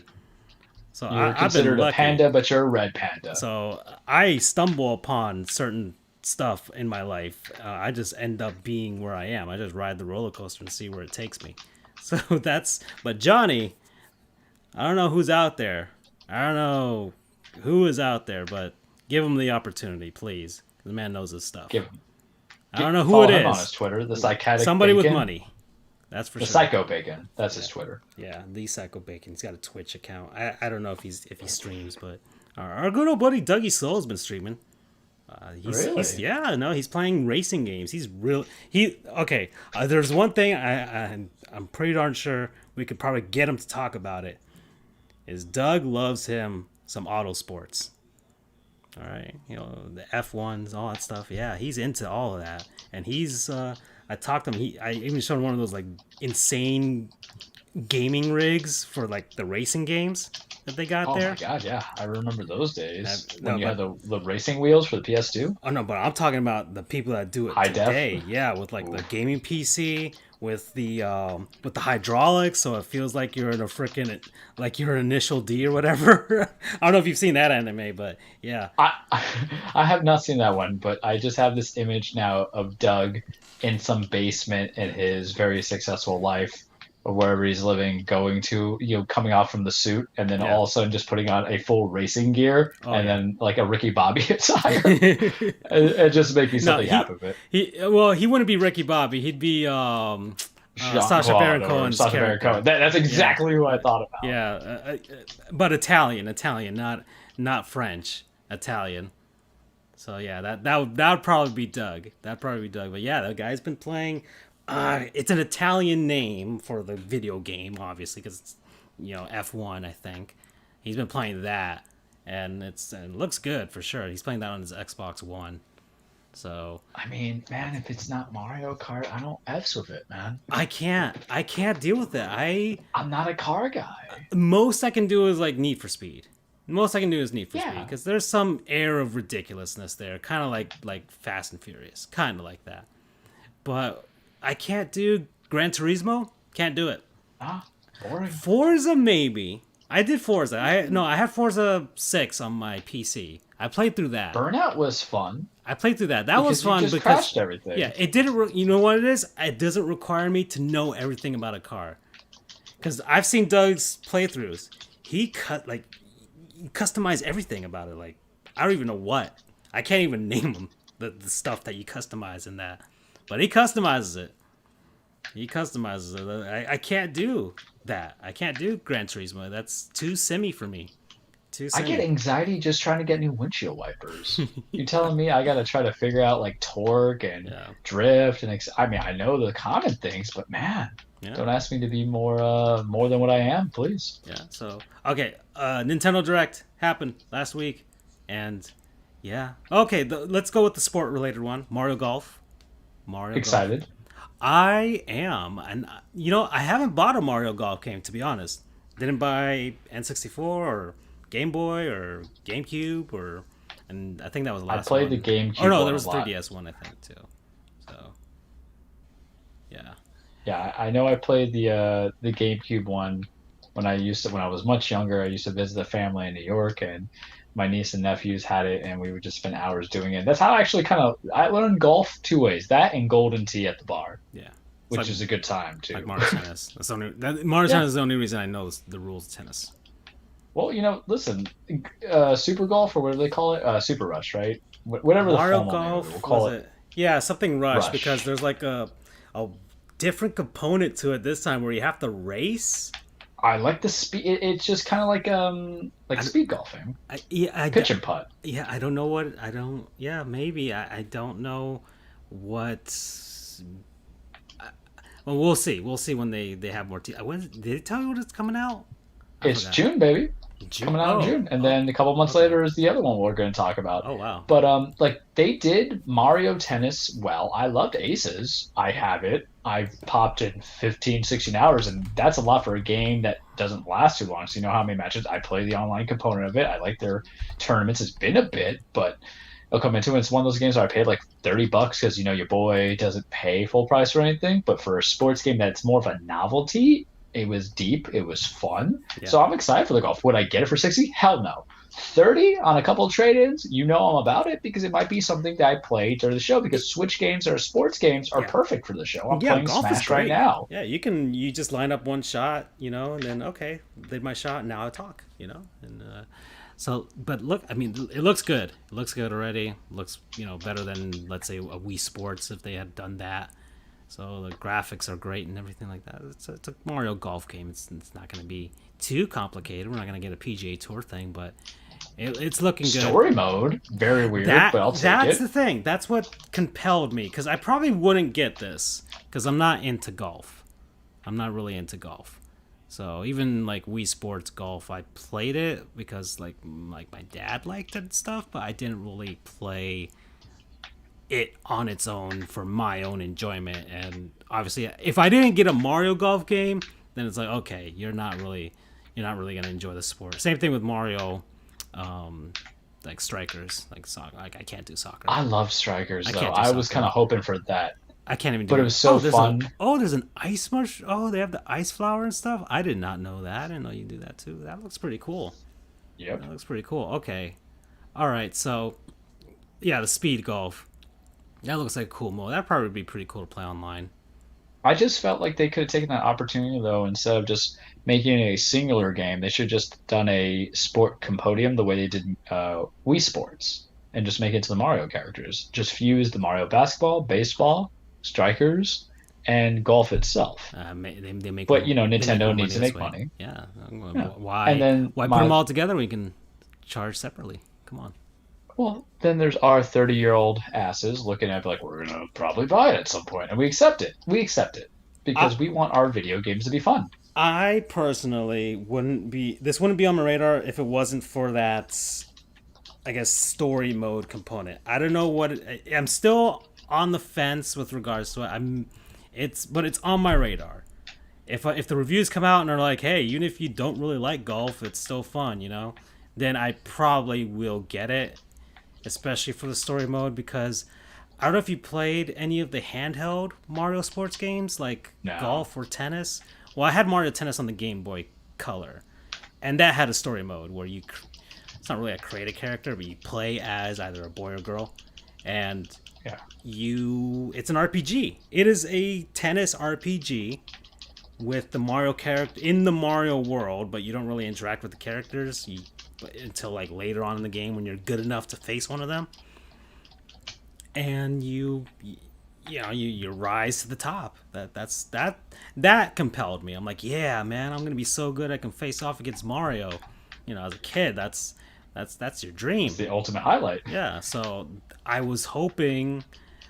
I didn't even get Mario Tennis for the Switch, even though you like it and probably would recommend it. But I liked it. It's worth it. It's like an 8 at $35. I probably, maybe I'll get it someday, but I'm not sure. But this, with the RPG components, if it's really fleshed out, I hope. If it's kind of like bare bones and, kind of like Wii, whatever, I'm like, okay, maybe not. But regardless, it's on my radar. So yeah, Mario Golf, that was the... And I heard, I would read some people saying, oh, a story mode for this kind of game, but NBA 2K has story mode with their created characters. Madden has it. Yeah. This one is at least kind of cute because it's like, hey, I could actually play with Mario and Luigi. I don't care about playing frickin' like basketball. NBA had a freaking story mode that was directed by Spike Lee. Come on now. I think the only good story that I played in a sports game was Fight Night Champions, which, oh man, that was my jam back in the day. I really wish they could get back, but right now it means nothing. But that's because it was a little bit out there, and it's easier to put that grittiness in boxing than you would have with like basketball, stuff like that. But I would agree with you. I'm big interest on Super Rush. Other game, well, No More Heroes got a release date. That one I'm really looking forward to. I've played. It's probably a birthday gift for Charles.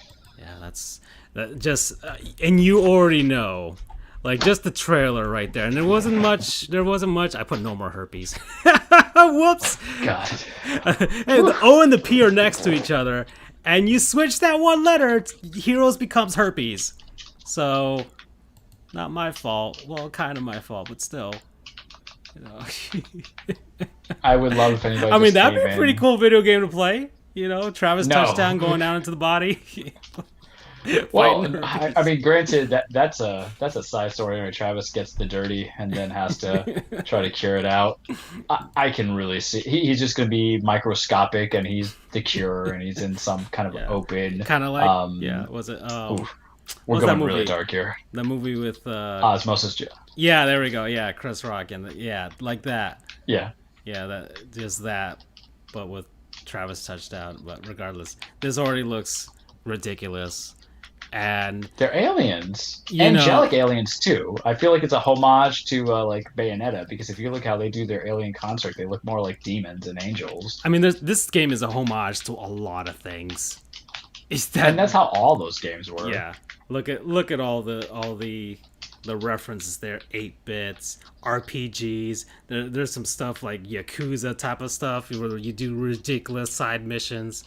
There's some RPG elements in there. There's like some there's like Final Fantasy right there. There's like some survival horror stuff there. Like this game has everything. Travis is just like the most awesome otaku in the history of otakus.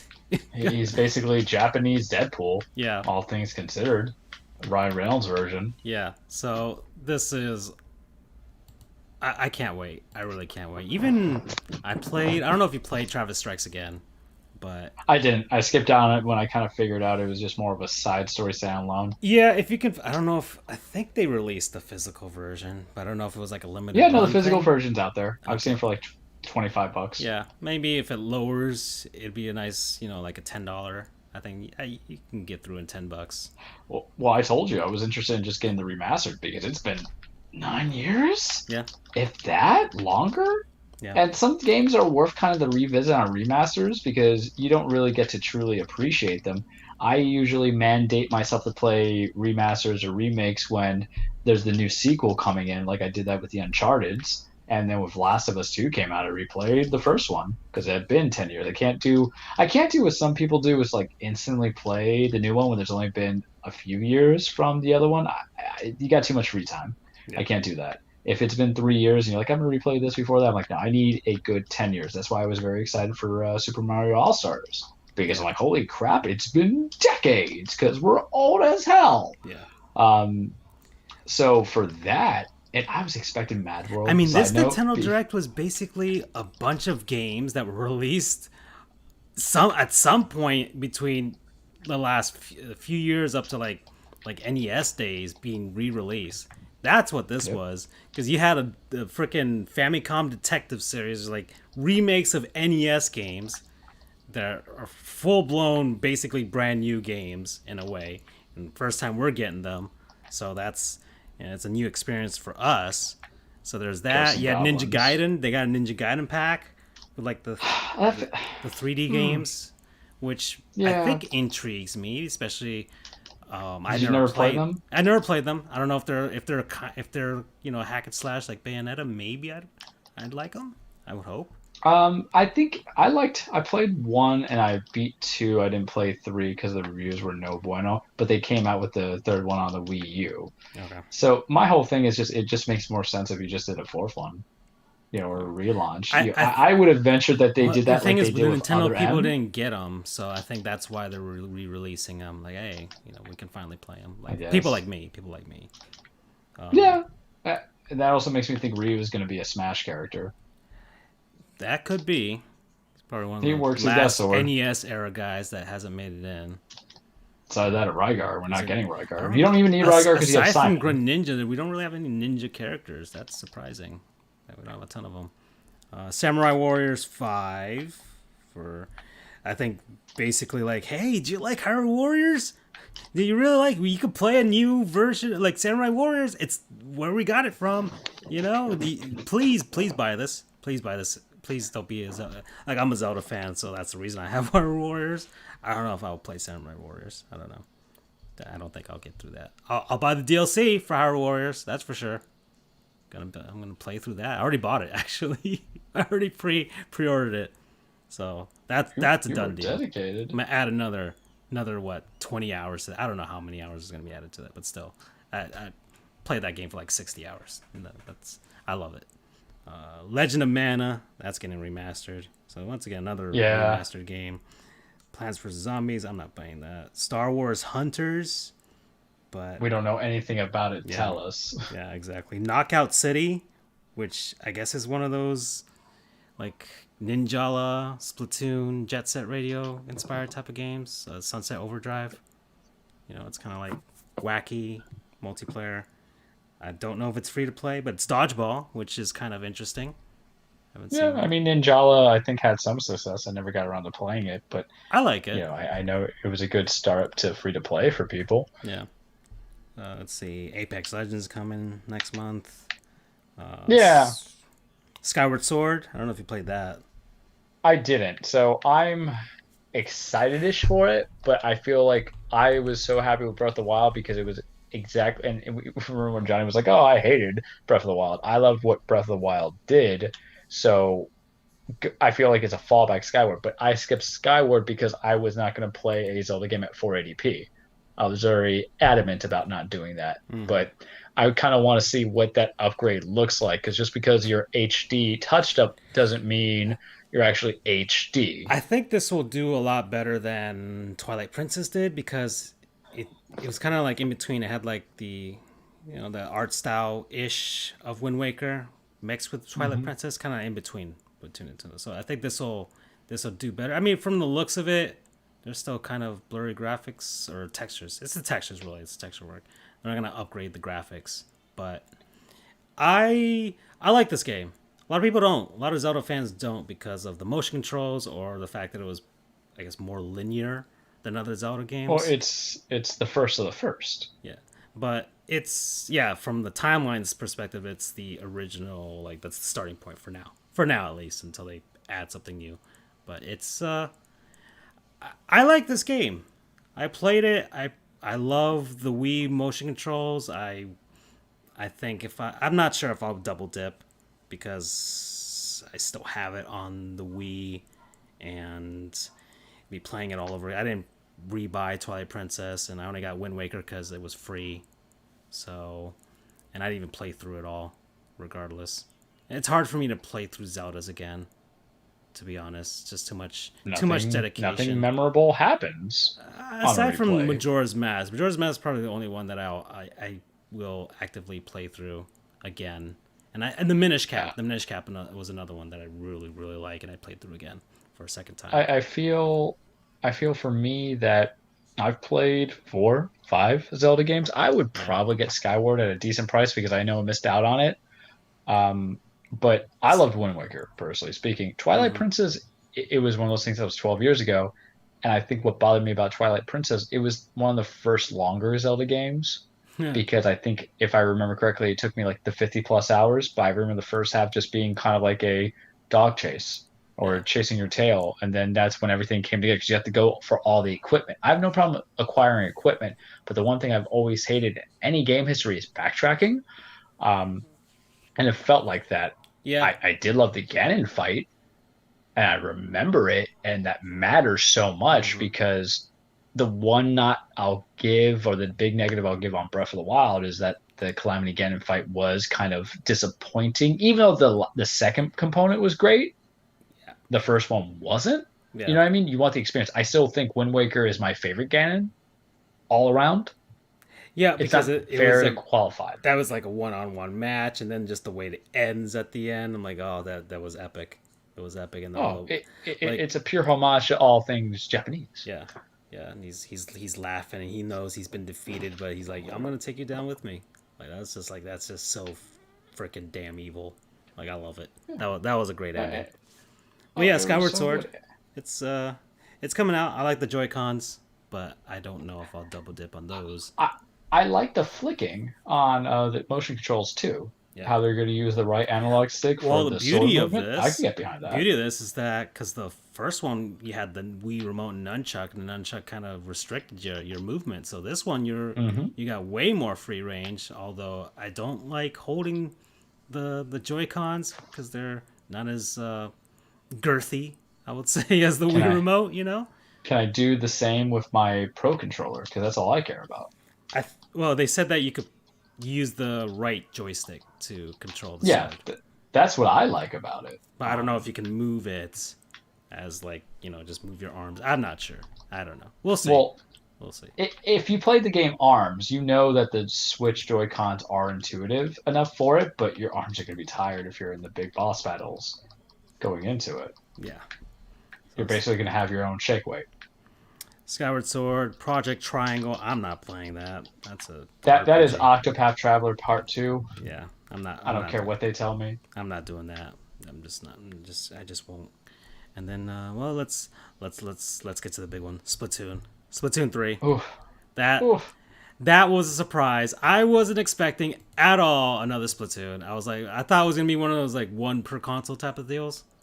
Wasn't expecting a third one. I'm like, okay, we went through the whole they're redoing the Splatfest right now, just repeating old ones. But they already did the Octoling DLC. I'm like, okay, the game finished. Inklings got in Smash. They're in Mario Kart, and that was it. We're good for this generation. But then boom, Splatoon 3. Have you screamed harder for a beginning trailer in your life? Because I wasn't. Honestly, I was like, because we'll play the trailer again. I don't care. I saw it starting out. I'm like, okay, you got the landscape. Because I was expecting I'm like, okay, what kind of Nintendo game pop? What's in the desert? We all thought Breath of the Wild too. Well, Desert's usually Goron City. And then man. I saw this. I'm like, what? Like, and then you see the customization. I'm like, Splatoon, and I was still not expecting a third sequel. I thought it would be like a single player adventure mode or something. Like, hey, I could see a split, like a really fleshed out, not like tacked on with the multiplayer, like a fleshed out, like adventure. Well, I still think they're gonna have it in the beginning because I mean, think each game has Inkling one. Walking. Yeah. Yeah, but a real one though. Oh, let's be fair. Yeah. Okay. Like something that's actually more than like going to little mini hubs. Yeah. Because I played a little bit of the first one. I didn't bother the second one. Yeah, look, like this part right here. Yeah, I could see this. I could see this part like a single player thing, and you go from. Yeah, you're not going to the main city like you did in the other two. There's something. I don't care. It could be 4 hours. Yeah, they rendered all this. They got to be doing something with it, right? Oh, I hope so.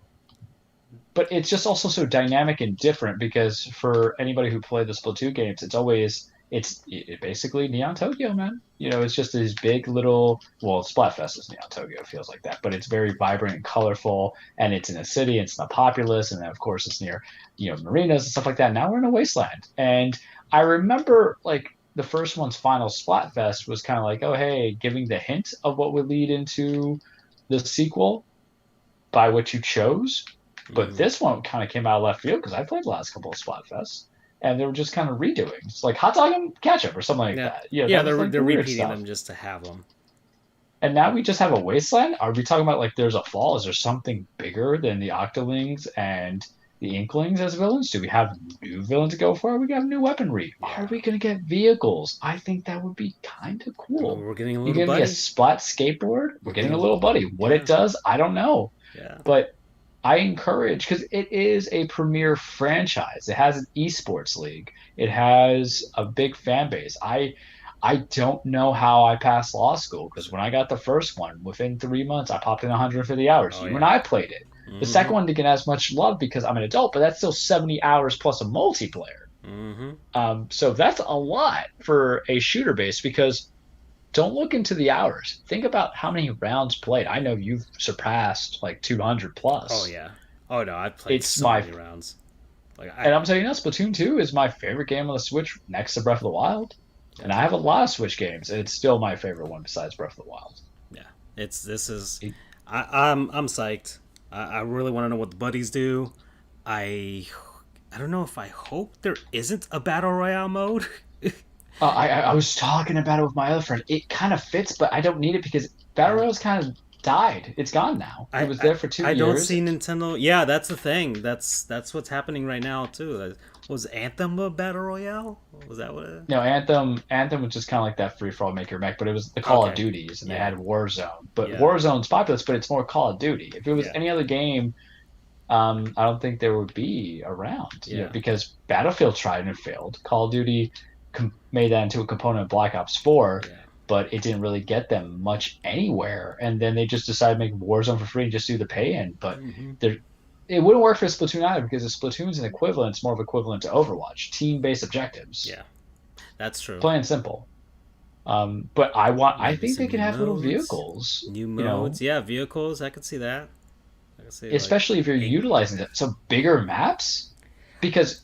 imagine this: you haven't played Battlefield, but you have Battlefield 3. You can have a conquest style map because you already do that with Splat Zones, and you do that with just Turf War. So conquest is a big capture of stuff. So if you're giving it, you can make it into one zone. So instead of doing a battle royale, just have like a big conquest of things. And I would play the hell out of that. Yeah. Because the matches themselves are short. So if you go from a 5-minute round to like a 10-minute round, I can get into it. I can dig it. And when people say, Charles Francisco, what do you love about the game? It really makes you think. You have to adapt your play style. F with me on Rainmaker any day. I hate people looking forward who to the freaking bow and arrow. I'm really my god, right? Weapon like that already. Like when I saw her carrying, I'm like, she's an archer. What? She's an archer, and like, can we instantly get swords? Instantly, like I was, because I play like Warframe. Warframe is like a game that I play every every few months where I get the itch to like pop in and play for like an hour and then pop out. Yeah. But that's like a lifestyle game. You got to play that for like your life. You got to commit to that game because it's a grind. It's never ending. It's a never ending game. But I play as like an archer. And I'm like, oh, and I have the motion controls on the Switch version when I play that, and I'm like, oh, and I instantly thought of that. I'm like, oh, with the motion controls in Splatoon, I could I can't do the sniper. I can't do the sniper in Splatoon because I suck at it real hard. But it takes a lot. If the archer is anything like Warframes, oh hell yeah, I will use the archer for sure. I just want to see how decorative they get weapons, because you have the roller and you have the ink brush, but now I kind of want to see this archaic kind of way too. It's like give me something, like give me a paint filled sword, give me a bow staff, give me, oh my god, nunchucks. I'll take that. Melee weapons. Because because you have to adapt and evolve, and the second one, it was almost a carbon copy, but not a carbon copy. Give me some paint C4. Planet on somebody. Yeah, I want to see it, because if we're in a wasteland, I want post-apocalyptic weaponry, right? Oh my god, could you imagine a mace with like a swinging mace with ink coming in? It just make it like a roller. I want ingenuity. I want vehicles. Damn it! I don't know how you can incorporate, but it could be done. Oh, I got something even better. Airstrikes. I mean, freaking we used to have it in Splatoon 1. Well, they took it from us. Yeah. And I used to have it back. There's some stuff in Splatoon 1, the freaking the killer whale. They took that out too, and that was a final smash in Smash Bros. I'm like, wow, okay. There are some maps from the first one that I wish had moved on over, that they didn't. Yeah. So I'm still waiting. Maybe they'll bring some of those back too, or I wouldn't mind even like buying them DLC or whatever. I don't care. I'll pay DLC for extra maps. Yeah, for some. Because it's like a glove. Yeah. It's literally like a glove. You just know, oh, you got Mariana Trench, Mariana Marina, baby. Yeah. Going from there, whatever the hell it's called. Yeah, the museum. I like the museum. That didn't make it over. I'm like, oh man, that was a good one. So yeah. Give me a real story, and then I want some more maps that are more vertical. I would say, not like freaking Moray Towers, whatever, but things that. Well, Moray Towers you need for tower control. Though. Yeah, but that is the Seminole Tower control map. Yeah, but things that like play with verticality more. Maybe. How do you feel about the new launch points from the air? Yeah. Yeah, we'll see. We'll see how that works. Maybe that avoids like you actually having to defend your own zone, and you just focus on the map itself. But I'm not sure. I don't know how they're gonna play with it. Maybe it's a map by map thing. Because I would also take a deathmatch component. Mm-hmm. Because the only thing they added was Clan Blitz in the second one, and I'm very lukewarm on Clan Blitz. Like, I like it when we're winning. I hate it when we're losing because part of it feels a little cheap. Yeah, not it's almost my favorite like you mode. Can't win at a certain point when you're just so down. Yeah, because it's like you want parity. Like tower control, I know I'm always in. Rainmaker, I know is splat zone. It depends. Single splat zone, I feel good about it. Double splat zone, it really depends on your teammates. Yeah. And Splatoon, you never should have to win if it's just you doing all the work. That's really aside from Turf War. Turf War is the only one where you can literally make your team win. Like but you can pull a Kobe and just be like, I'm just gonna win this for everybody. I'll put up 1,600 points and win. Yeah, Turf War is your tune-up. Yeah. It's what you get into it, or if you just want to like get some mindless stuff, because really you're just doing it for the grind to get your stuff. Or you practice your like other weapon types and stuff. Yeah, but I'm super excited. Yeah, super excited. Loved it because I did not expect it. Because I know 2 sold well. It was essentially a launch title. I was surprised. I was thinking. I honestly because I know they're making Pikmin 4. I know that was talked about. I know Metroid Prime 4 is being made, and we know Zelda 2 or Breath of the Wild 2 is coming out. But I didn't expect Splatoon. I was thinking like, okay, we haven't heard about a Star Fox. Like I could see Star Fox Zero being thrown out there as the last of the Wii U games that hasn't been moved on over. Dr. Mario would also take. I'm surprised. Yeah, that's like a downloadable thing. I'm sure I'm sure they'll make something like that soon. But Yeah, Yeah, just the way they did with Super I Mario was expecting 35. Star Fox, to be honest. Eight, or Yeah, because I could see, because I didn't play Star Fox Zero. I know you played it, but I did. I thoroughly enjoyed it. The gyro controls were kind of weird, but I'm sure they could find a it, way to kind of retrofit that to the Switch. Get rid of the gamepad stuff and just be like, okay, it's a Star Fox game, or maybe a multiplayer aspect, co-op, somebody controls whatever. I don't know. At that uh, point, might as well make a new Star Fox, to be honest. I would be in agreement. Side note, I think Andrew's here from my notifications. He's just Really? being creepy and Is he hearing us popping in the in? background. I'm not sure. I checked my phone and it said Andrew joined a call. Really? Yeah, Okay. maybe he's been here the whole time Yeah. watching us, making sure that we're not going to get sued. So they're talking about video games. Okay. Well, no, the FTC's not on us next week. Next week's when they come after us.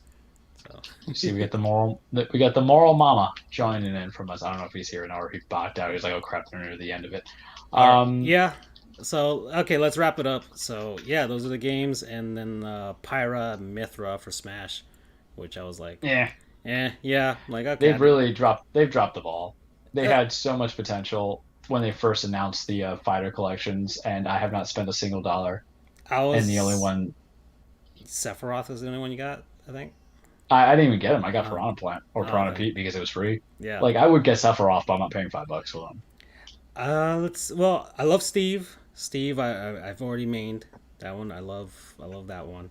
Yeah. I'm not liking this one, but I I know Nintendo just does it to get the sales up. So it's like, hey, Xenoblade Chronicles 2, because they remade the first one, and Shulk's already a character. So I'm like, okay, they're just gonna try and get the sales up. That's the reason Byleth was in the game, to get sales of Fire Emblem up. So uh, I still think, I still feel we're gonna get Master Chief at the end. I feel like that. I feel like that would coincide with E3, like however they're gonna do E3 this year, virtually, whatever. Because I think Microsoft still does it, and like Halo Infinite getting like a, I don't know if they set a release date, or maybe like an actual definitive release date. Like they have like a Well, trailer everybody's like quit from of the Halo developmental, Infinite, so like, hey, coming out on PC, whatever. And then like in the Microsoft conference, you see like, you know, it cuts to like a Smash announcement, like, oh, and it has a trailer for that. So I could see that they'll happening. just play the 'Cause they're they'll buddy just play the buddies. music. The two companies Hey are buddy man, buddies. Nintendo's going to the cloud gaming. You can get Game Pass, somehow make it work, and it's something that could be there. You just need the instant internet and hope to God that you have the highest speed stuff. Uh, I was thinking about the other day, you know who I want because they're in relation to Sega? If you gave me Earthworm Jim, who I think would fit so well in the Smash world, well, he's not a Sega character. He's somebody else. I don't know who owns him now, but somebody I, else owns him. He's not a I thought Sega they had character the though. I know that proprieties for for sure. him. Damn. Yeah. Well, I love me some Earthworm Jim. Yeah. For some reason, that's the one game I can't You know get what's this a game remastered series I of. really want to get into, but I just haven't, like. Have you played a Yakuza game? Yeah, I have. Are they are like, I know they're RPGs, right? They're like They're like absurdist beat 'em up RPGs. brawler RPG. They're like beat 'em up brawler RPGs where you can do some weird stuff on the side, and they just released like a dragon, which Is is there now enough turn-based weird combat. stuff? Because like I'm really Oh, just you would interested. love it.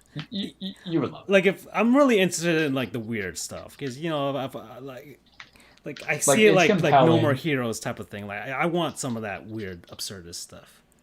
I think the way I could do justice, and this is just me touching upon Because playing I know it Kiwami takes in I part know it takes a lot of 5. hours from what I've heard. It's like there's a lot to do, Yes. especially Think of this it as last a one. think of it as a Japanese mob soap opera. I've heard it's basically a Japan simulator. Yeah, yeah. Then you do some dancing. You go out with your boys. Yeah. You know, if you can get it, I'm certain that with your PC, you can get them for cheap. Oh, they're on. Let's see. Hold on. Let's look this up before we go to the cage. This is the last thing. I just wanted to look it up. I If you think. want to know more about our gaming efforts, follow Francisco on his streaming, Yeah. FJOJR on his own Twitch account. Yeah. Yeah. That's what I do. I think Andrew also streams every once in a while, like a long while, but he has his PS4. You don't stream on your PS4 though. I know that. No, I would literally probably break under pressure with the stress. Really? Well, I would just cry. I aside would from just cry. Russians No, that hate me when I stream, but aside from that, I'm good with people. You know. the, uh, Francisco, I have difficulty with technology. Like I spent an hour trying to compress things into a zip file that I have to spend for that audit. I couldn't even imagine what would happen if I had some kind of glitch because I'm not patient like that. Uh, As an adult, I learned to be patient. And when it comes to technology, now I had Adobe freezing up on something okay. when I was applying redactions, and then I almost flung my laptop.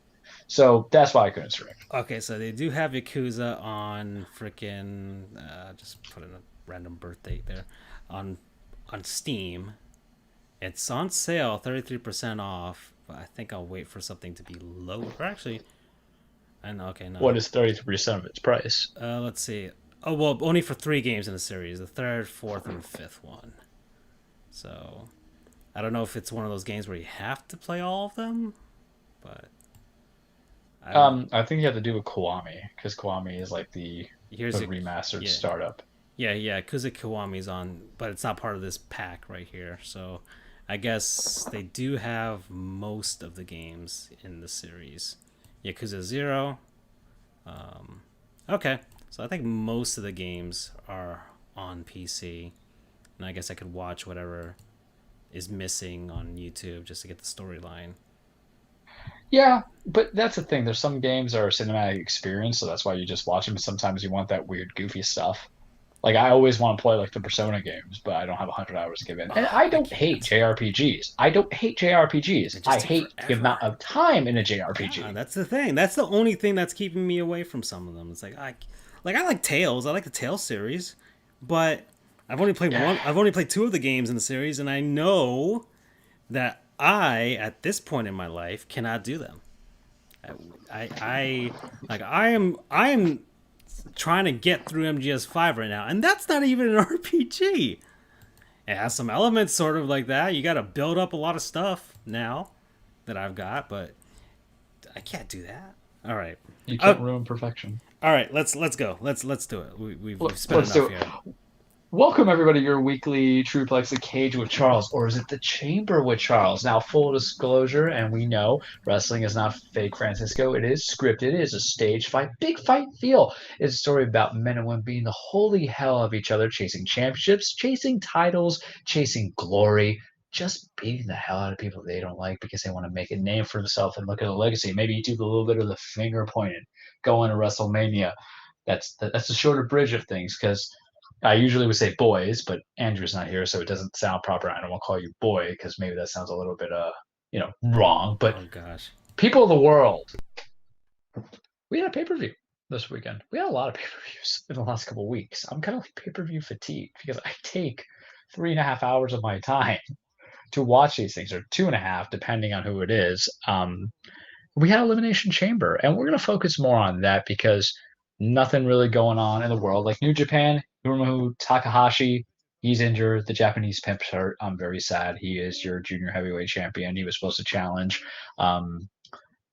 for the tag team champions with Bushi against El Fantasmo and is it Taichi? Yeah, there's so many. Sometimes I have to go into it, but now that's going to be changed up a little bit. But that's the thing about wrestling, card subject to change. Nothing else really big that would go on for New Japan yet. Let's wait till AEW happens. I believe, speaking of New Japan, this weekend should be John Moxley versus Kenta for the IGWP or IWGP US Championship. So we're going to see what happens there. You know, there was a cross blend that was going on over in did Andrew message us? He goes, "How was the start of the show?" Well, we'll get to you, Andrew, when you come in. I'll let you jump into the cage like an unsuspected money casher. Ooh, is that a spoiler? Let's see. Some foreshadowing. Um, AEW Dynamite's happening. I'll probably watch it this weekend. I don't really recall what happened last week. It was just kind of meh in between because, as you know, they're still doing the cross branding of Impact, AEW, and New Japan, and a little bit of NWA. Not very big on it. Why? Because there's going to be some people that are pushed down. What I will say about AEW from the last time we spoke about the romance between Adam Hangman Page and the Dark Order has been chef's kiss. As you know, he's kind of now in a feud with Matt Hardy. Matt Hardy, the other Hardy brother, Jeff Silver in WWE. Well, he's now Big Money Matt or Money Matt trying to get all the cash. He's teaming up with Private Party, and he's trying to get Hangman Page to be with him, and it wasn't happening. So the contract that they had, it wasn't for a tag team, it's for him to have a match at Revolution, which I think is a week and a half from now. So that will be the next week will be the AEW episode that we talk about. But basically, Matt Hardy, they're gonna have a money match. Whoever wins gets their financials for that quarter. Really feels like an 80s match, which I like because that's what they used to do. You used to fight for the purse. The whole thing, the $10,000, because you need some incentive, and money should always be an incentive. It's what pushes us, right? But Matt Hardy, TH2, part of Private Party, which I think is Isaiah, was beating down Hangman Page, and out came the Dark Order with is that Andrew Facebooking us? No, it's you. Yeah, I'm just answering him back. Going into and having the Dark Order come out and help Hangman Page because your boys support you. Anna Jay, we love you, Anna, but she's hurt. She hurt her shoulder. She's 99 because everybody's given a numeric number in the Dark Order, but she's injured. She's gonna be out of the women's tournament. They're doing a tournament for contending with Hikaru Shida over in both the U.S. and in Japan. Whoever wins in the women's tournament gets a shot at Hikaru. So we'll see what happens there. Or Hikaru Shida. I can never say it properly. I suck at names sometimes. I suck at my own name, guys. It's part of the business. The slow burn between the Young Bucks and Kenny Omega is taking too damn long. They were getting beat down by Jericho and MJF, and then the Good Brothers took forever to come out and help them. And so Kenny, the writing is on the wall. This is what I hate about wrestling. I understand that you have some stories to tell. I don't need you to take freaking forever. You can make it more interesting when you have the Young Bucks be like super kicking everybody. But it be how it be, right? And I can't control it. Let's go to WWE because that's really where the bread and butter is. A lot of stuff happened in Elimination Chamber. Holy crap. I don't know if I was right. I don't know if I was wrong. My mind was a little bit blown. It was a B- pay-per-view. It could have been a C, but certain things happened. They started with the SmackDown Men's Elimination Chamber match. Remember, whoever won was going to be challenging Roman later that night for the Universal title. They changed it up a little bit, and they had to face Roman immediately afterwards.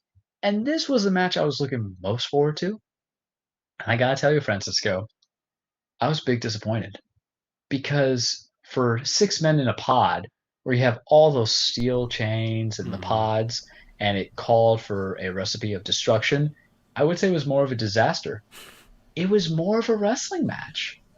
Daniel Bryan, Cesaro, they started out and they were near the end. So you expect Daniel Bryan chaos. won the match. Yeah, and mind you, part of it is because you had 2 chamber matches. The men's Raw match was later that night as the main event, but you still want something. It felt like a wrestling match. It was good. If I had to give a rating a la Meltzer, I would give it 3.5 and nothing higher.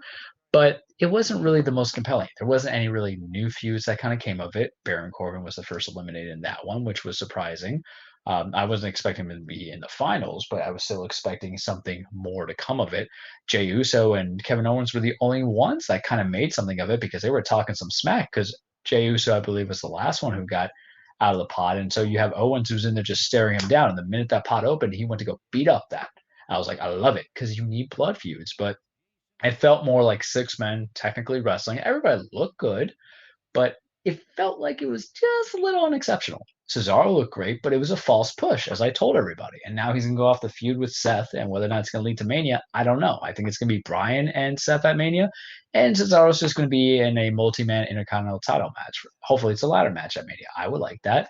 But it didn't necessarily accomplish what we're going for. And Cesaro, if you can hear me right now, I love you. You are one of the best wrestlers out there in the world. Grades here for what people thought of it. I wasn't in love with that particular match. The pay-per-view I thought was a B-. This one, but getting over a wrestling podcast, they had a poll here. They had most of their listeners gave it a B, half of them at least. You got some A's, some C's, and some people got the 6% D to F there. I don't know. We're going to get to that, and it's something involving an A-lister. But I think all the matches were technically sound. The triple threat match was probably the best match of the night. Bobby Lashley, John Morrison. Matt Riddle. So originally it was not supposed to be John Morrison, it was supposed to be Keith Lee, but he was out with injury. This is bad because he's a newer talent on the main roster. He keeps getting injured. Vince ain't gonna push you anymore. Charles has big concern. But it was a good last minute replacement with John Morrison. It was good ebbing and flowing, a good little difference of styles. Bobby Lashley looked very angry. He reminds me of the vine of the angry black kid when he's just shouting all the time because Bobby just wants to murder you, and I love it. And I hope he becomes WWE champion and gets his WrestleMania win. We're gonna talk about that in a second. Um, Matt Riddle ends up winning the U.S. title. Good on him. It allows him to be where he's at top of the mid card. It allows Bobby to elevate to the main event, and Morrison had his time in the sun. Maybe creates a new feud. The women's tag team wasn't bad. Nia Jax and Shayna Baszler versus whoever the hell they fought, Bianca Belair and Sasha Banks. We knew that wasn't really going to be much of anything because Bianca won the Royal Rumble. Sasha is the women's SmackDown champion. It's really just to see how they mesh, but the match was structurally, technically sound. I enjoyed it for what it was. And then we got the men's elimination chamber match. Raw, same rules, 6 people entering to it. Last one wins the WWE Championship. Oh, I'm sorry. I skipped something because I didn't even care about that much. I'm sorry. Forgive me. How dare I ruin it? So we talked about the SmackDown match. We said the winner was going to go and face Roman immediately. Daniel Bryan won, who was one of the first guys in. He gets like destroyed by Roman. Roman chokes him out. Bryan's like selling his knee injury. But what, and I wish Andrew was here for it. So what happened at that match? Edge comes out and spears Roman straight up. And he says, I'm getting you at WrestleMania. I am so ready for it.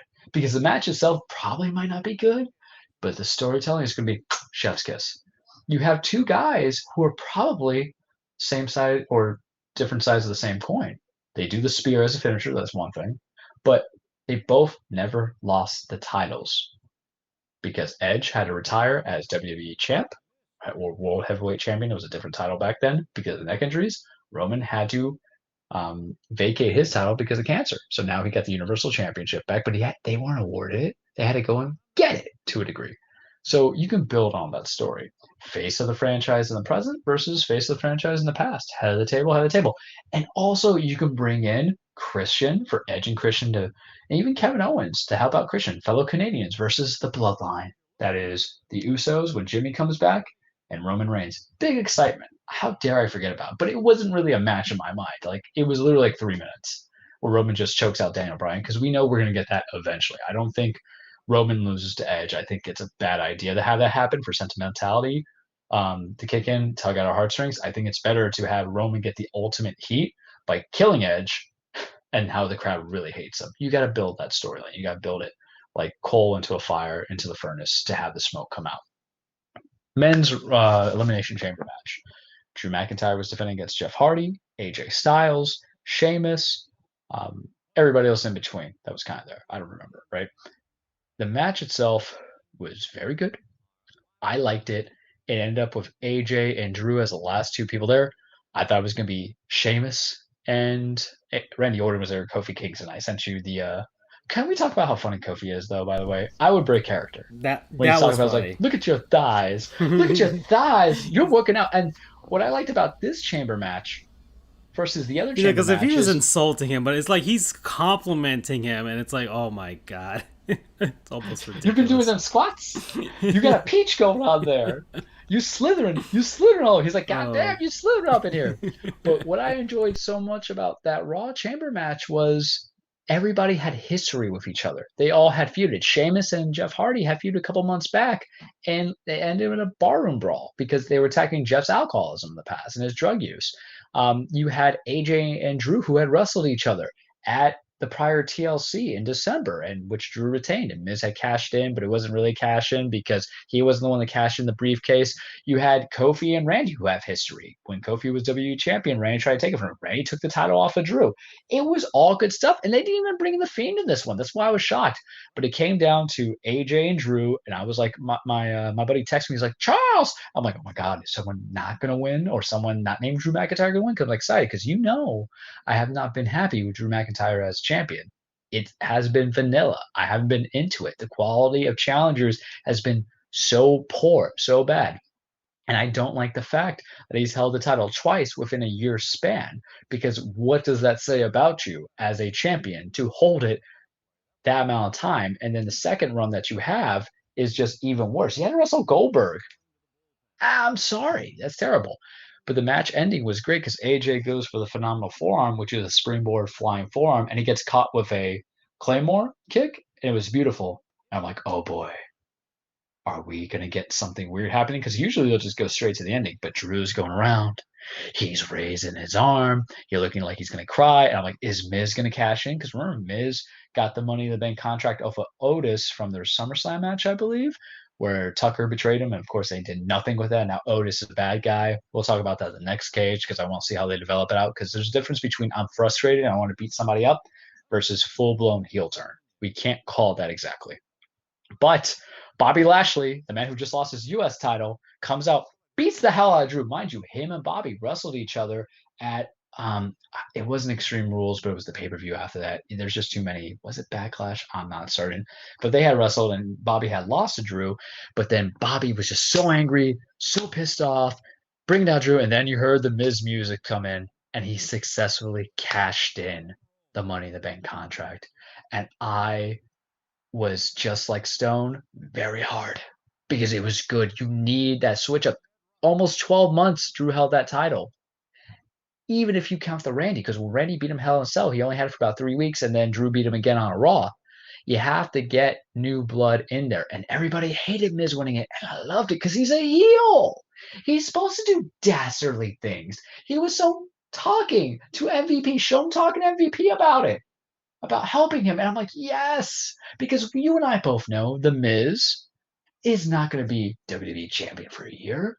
It's going to be a transitional position where he's going to be a placeholder for possibly Bobby Lashley. Bobby Lashley looks like a heavyweight champion. He looks like he will destroy you. And you know what? You need the new blood. You need to give it a chance because he's been doing some great work for the Hurt Business. I don't know if there's anybody who has had a better year booking than Lashley did. He's been booked better than Drew McIntyre. I think I said about last show. I am loving it. I'm loving it. And so I'm hoping, and here's the thing, Miz doesn't have to drop it next week. Him and Bobby Lashley are going to go against each other next week because Bobby had a solidified main event win against Braun Strowman, the former Universal Champion, technically, or 2 Universal Champions if you count Fiend's like 6-day run. But it was good enough for it. So if this lets Bobby have the title, and him versus Drew at Mania is perfectly fine. They had wrestled before. They used to be boys. You can cap it off. But please, for the love of God, Vince, do not give me Drew McIntyre winning that belt one more time at Mania because he never got the chance to defend it in front of a live crowd. Drew is 34 years old. He probably has about 6 years left in his wrestling career before he has to hang him up if he wants to. You can give him the opportunity that you wanted to give him this first run to make him a made guy. But to have a belt 3 times, the same title, 3 times within 1 calendar year, it's sloppy booking. It doesn't make me believe that you're actually a credible challenger because there's a difference between a guy who holds a title for a bit and then is just taken away out of the story for a main event to go to a blood feud or gets injured or has a fake injury. But for a guy who loses, always comes back in, loses, always comes back in, it creates a hot potato situation. And it begs to ask the question, why shouldn't the person who lost the title get another title opportunity again? So it prolongs feuds unnecessarily. Because why isn't Randy Orton has been able to challenge Drew again for the title that he lost, right? Why isn't it that Miz, if he loses in a transitional position against Drew, let's say if that, God forbid, that's the plan. But Miz should be wrestling Bad Bunny. We already know this. I told you about that 3 weeks ago. But just for example's sakes, do automatic rematches. You better do it with the idea that you can solidify a feud and make it worthy. But if you do this kind of little weird hot potato just to give Drew a moment, he's had not 1 but 2 moments. It's not our fault as the viewers that we should suffer Drew McIntyre one more time as champion because you don't know how to book him properly. I had no problem with Drew on his first run. He went through Bobby Lashley. He went through Dolph Ziggler. He went through Big Show. Went to Randy and he beat Randy at SummerSlam. But when he got it the second time, 3 weeks out, he wrestled Roman at Survivor Series in a non-title match because it was champion versus champion and he lost. Okay. But then who did he have to kind of build with? AJ in a TLC match that was very good, but Miz had cashed in, so it was to protect both guys when you think about it. And then he got Goldberg. So he's just getting matches now. He's not getting the storyline. And sometimes you have to think of wrestling when we call it a stage fight, Francisco, is you have to think of it as a little bit UFC and a little bit boxing. UFC to me is more entertaining building into the story, especially if you're someone like Conor McGregor, if you have a lot of the heavyweights, Daniel Jones, even the old days of is it Daniel Jones? No, I'm thinking you know what I'm talking about. I don't really follow much of UFC for the heavyweight stuff. Yeah. But what's his name? Daniel Cormier. I'm sorry. Daniel, I'm thinking John Jones, John Bone Jones. So I just merged everybody into one.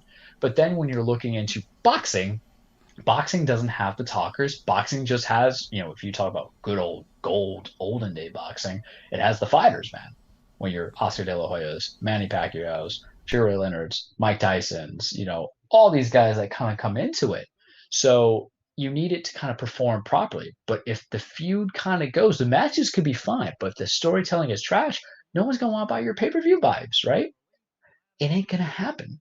So why don't you wait? Let the main event card kind of figure out who it's going to be. Miz, I'm very happy for him because he was a WWE champion 10 years ago. So this is just another little belt. He's the first two-time Grand Slam champion, meaning he's held all the individual titles multiple times on a straight through. Very big on it. And we know he's going to get Bad Bunny with Damian Priest versus him and John Morrison as a tag team. And that's fine because what's WWE? World Wrestling Entertainment.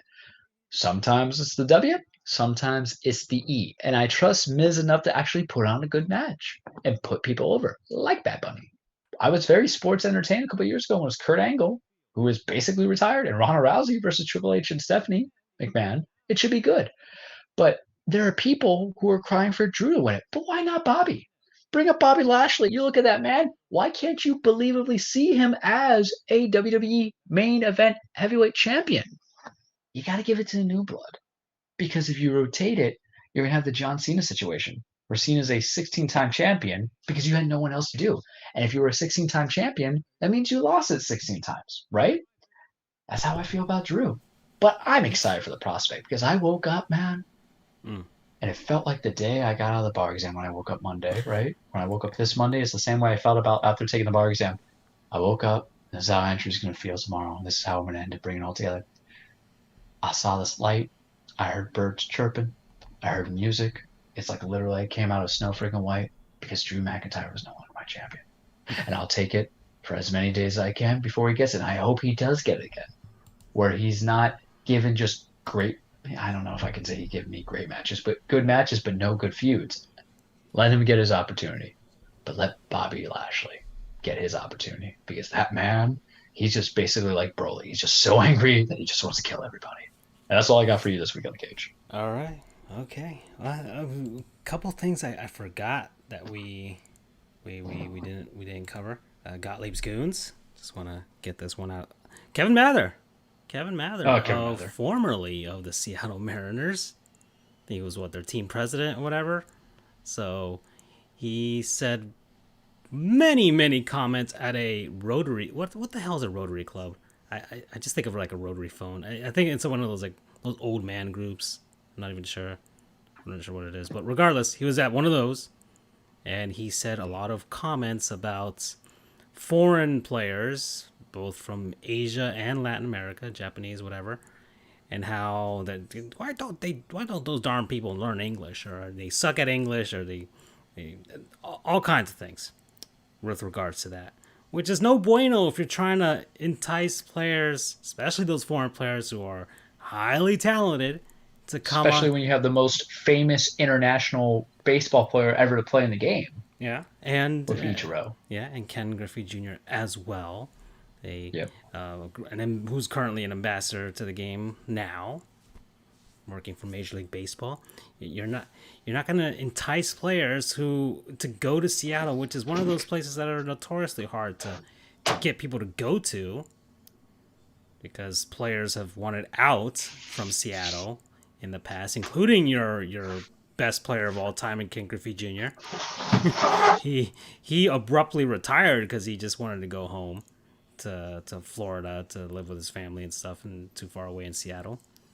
Yeah, and you're a franchise that is notoriously bad.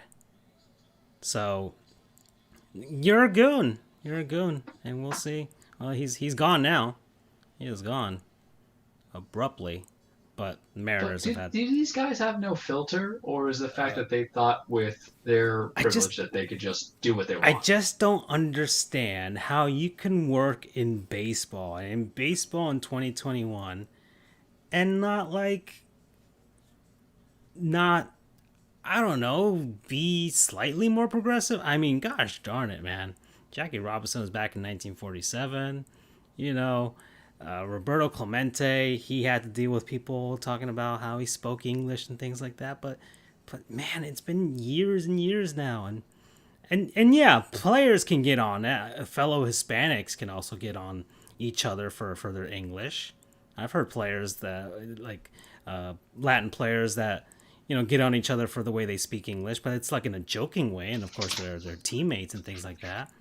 But this guy did not say it in that manner, and was basically one of those guys who's like, why don't they just learn English and things? I'm like, who cares? Who cares? Why? You should be more worried about why the hell the Mariners can't get their shit together. Well, they can't get it together because he's there. Gosh, man. How embarrassing must you feel as an owner? Because at the end of the day, what's the worst thing to have? The worst kind of publicity? Bad publicity. And there's nothing more bad. Because in the States, sure, Nintendo's pretty happy that they're not the full owners anymore. Whatsoever. But baseball is kind of a dying sport in the love of Americana. But it's something that's very loved internationally. And so that's why you want to get prospects and players. And you have somebody who says that, baseball. I don't think players necessarily want to deal with it. Baseball desperately needs people to like it, too. At this point. They really do. They really need as many people. And they really should go more international at this point. Yeah, go harp on the Asian countries and Japan, which is their national sport. Korea, too. And Latin America. Go hard on those. But yeah. No, this guy needs to get out of the sport now. All right, if you're thinking that in 2021, and you've been in baseball, I'm sure he's been in baseball a while at least, or at least in sports. Oh, yeah. So sometimes team presidents don't really have to be in the sport; they just have to be good businessmen. But yeah, I don't know what his background is. I'm not sure. I didn't bother to look it up. I don't know if he's been in baseball or if he's just a business guy that came to baseball. But regardless, yeah, get out. Get the F out. All right. So yeah, that's our Gottlieb Goon. I just want to get that out of the way because I didn't want to roll over. By that point, it'd be old news to next week. So, yeah, all right. Don't be a mater. Yeah, don't be that. So that's it, everybody. We're done here. We're gonna come back next week with number 95, and I promise you we will be even more prepared for that one. Andrew will be back too, so I'm sure he'll have a lot of pent-up sports stuff that he wants to talk about.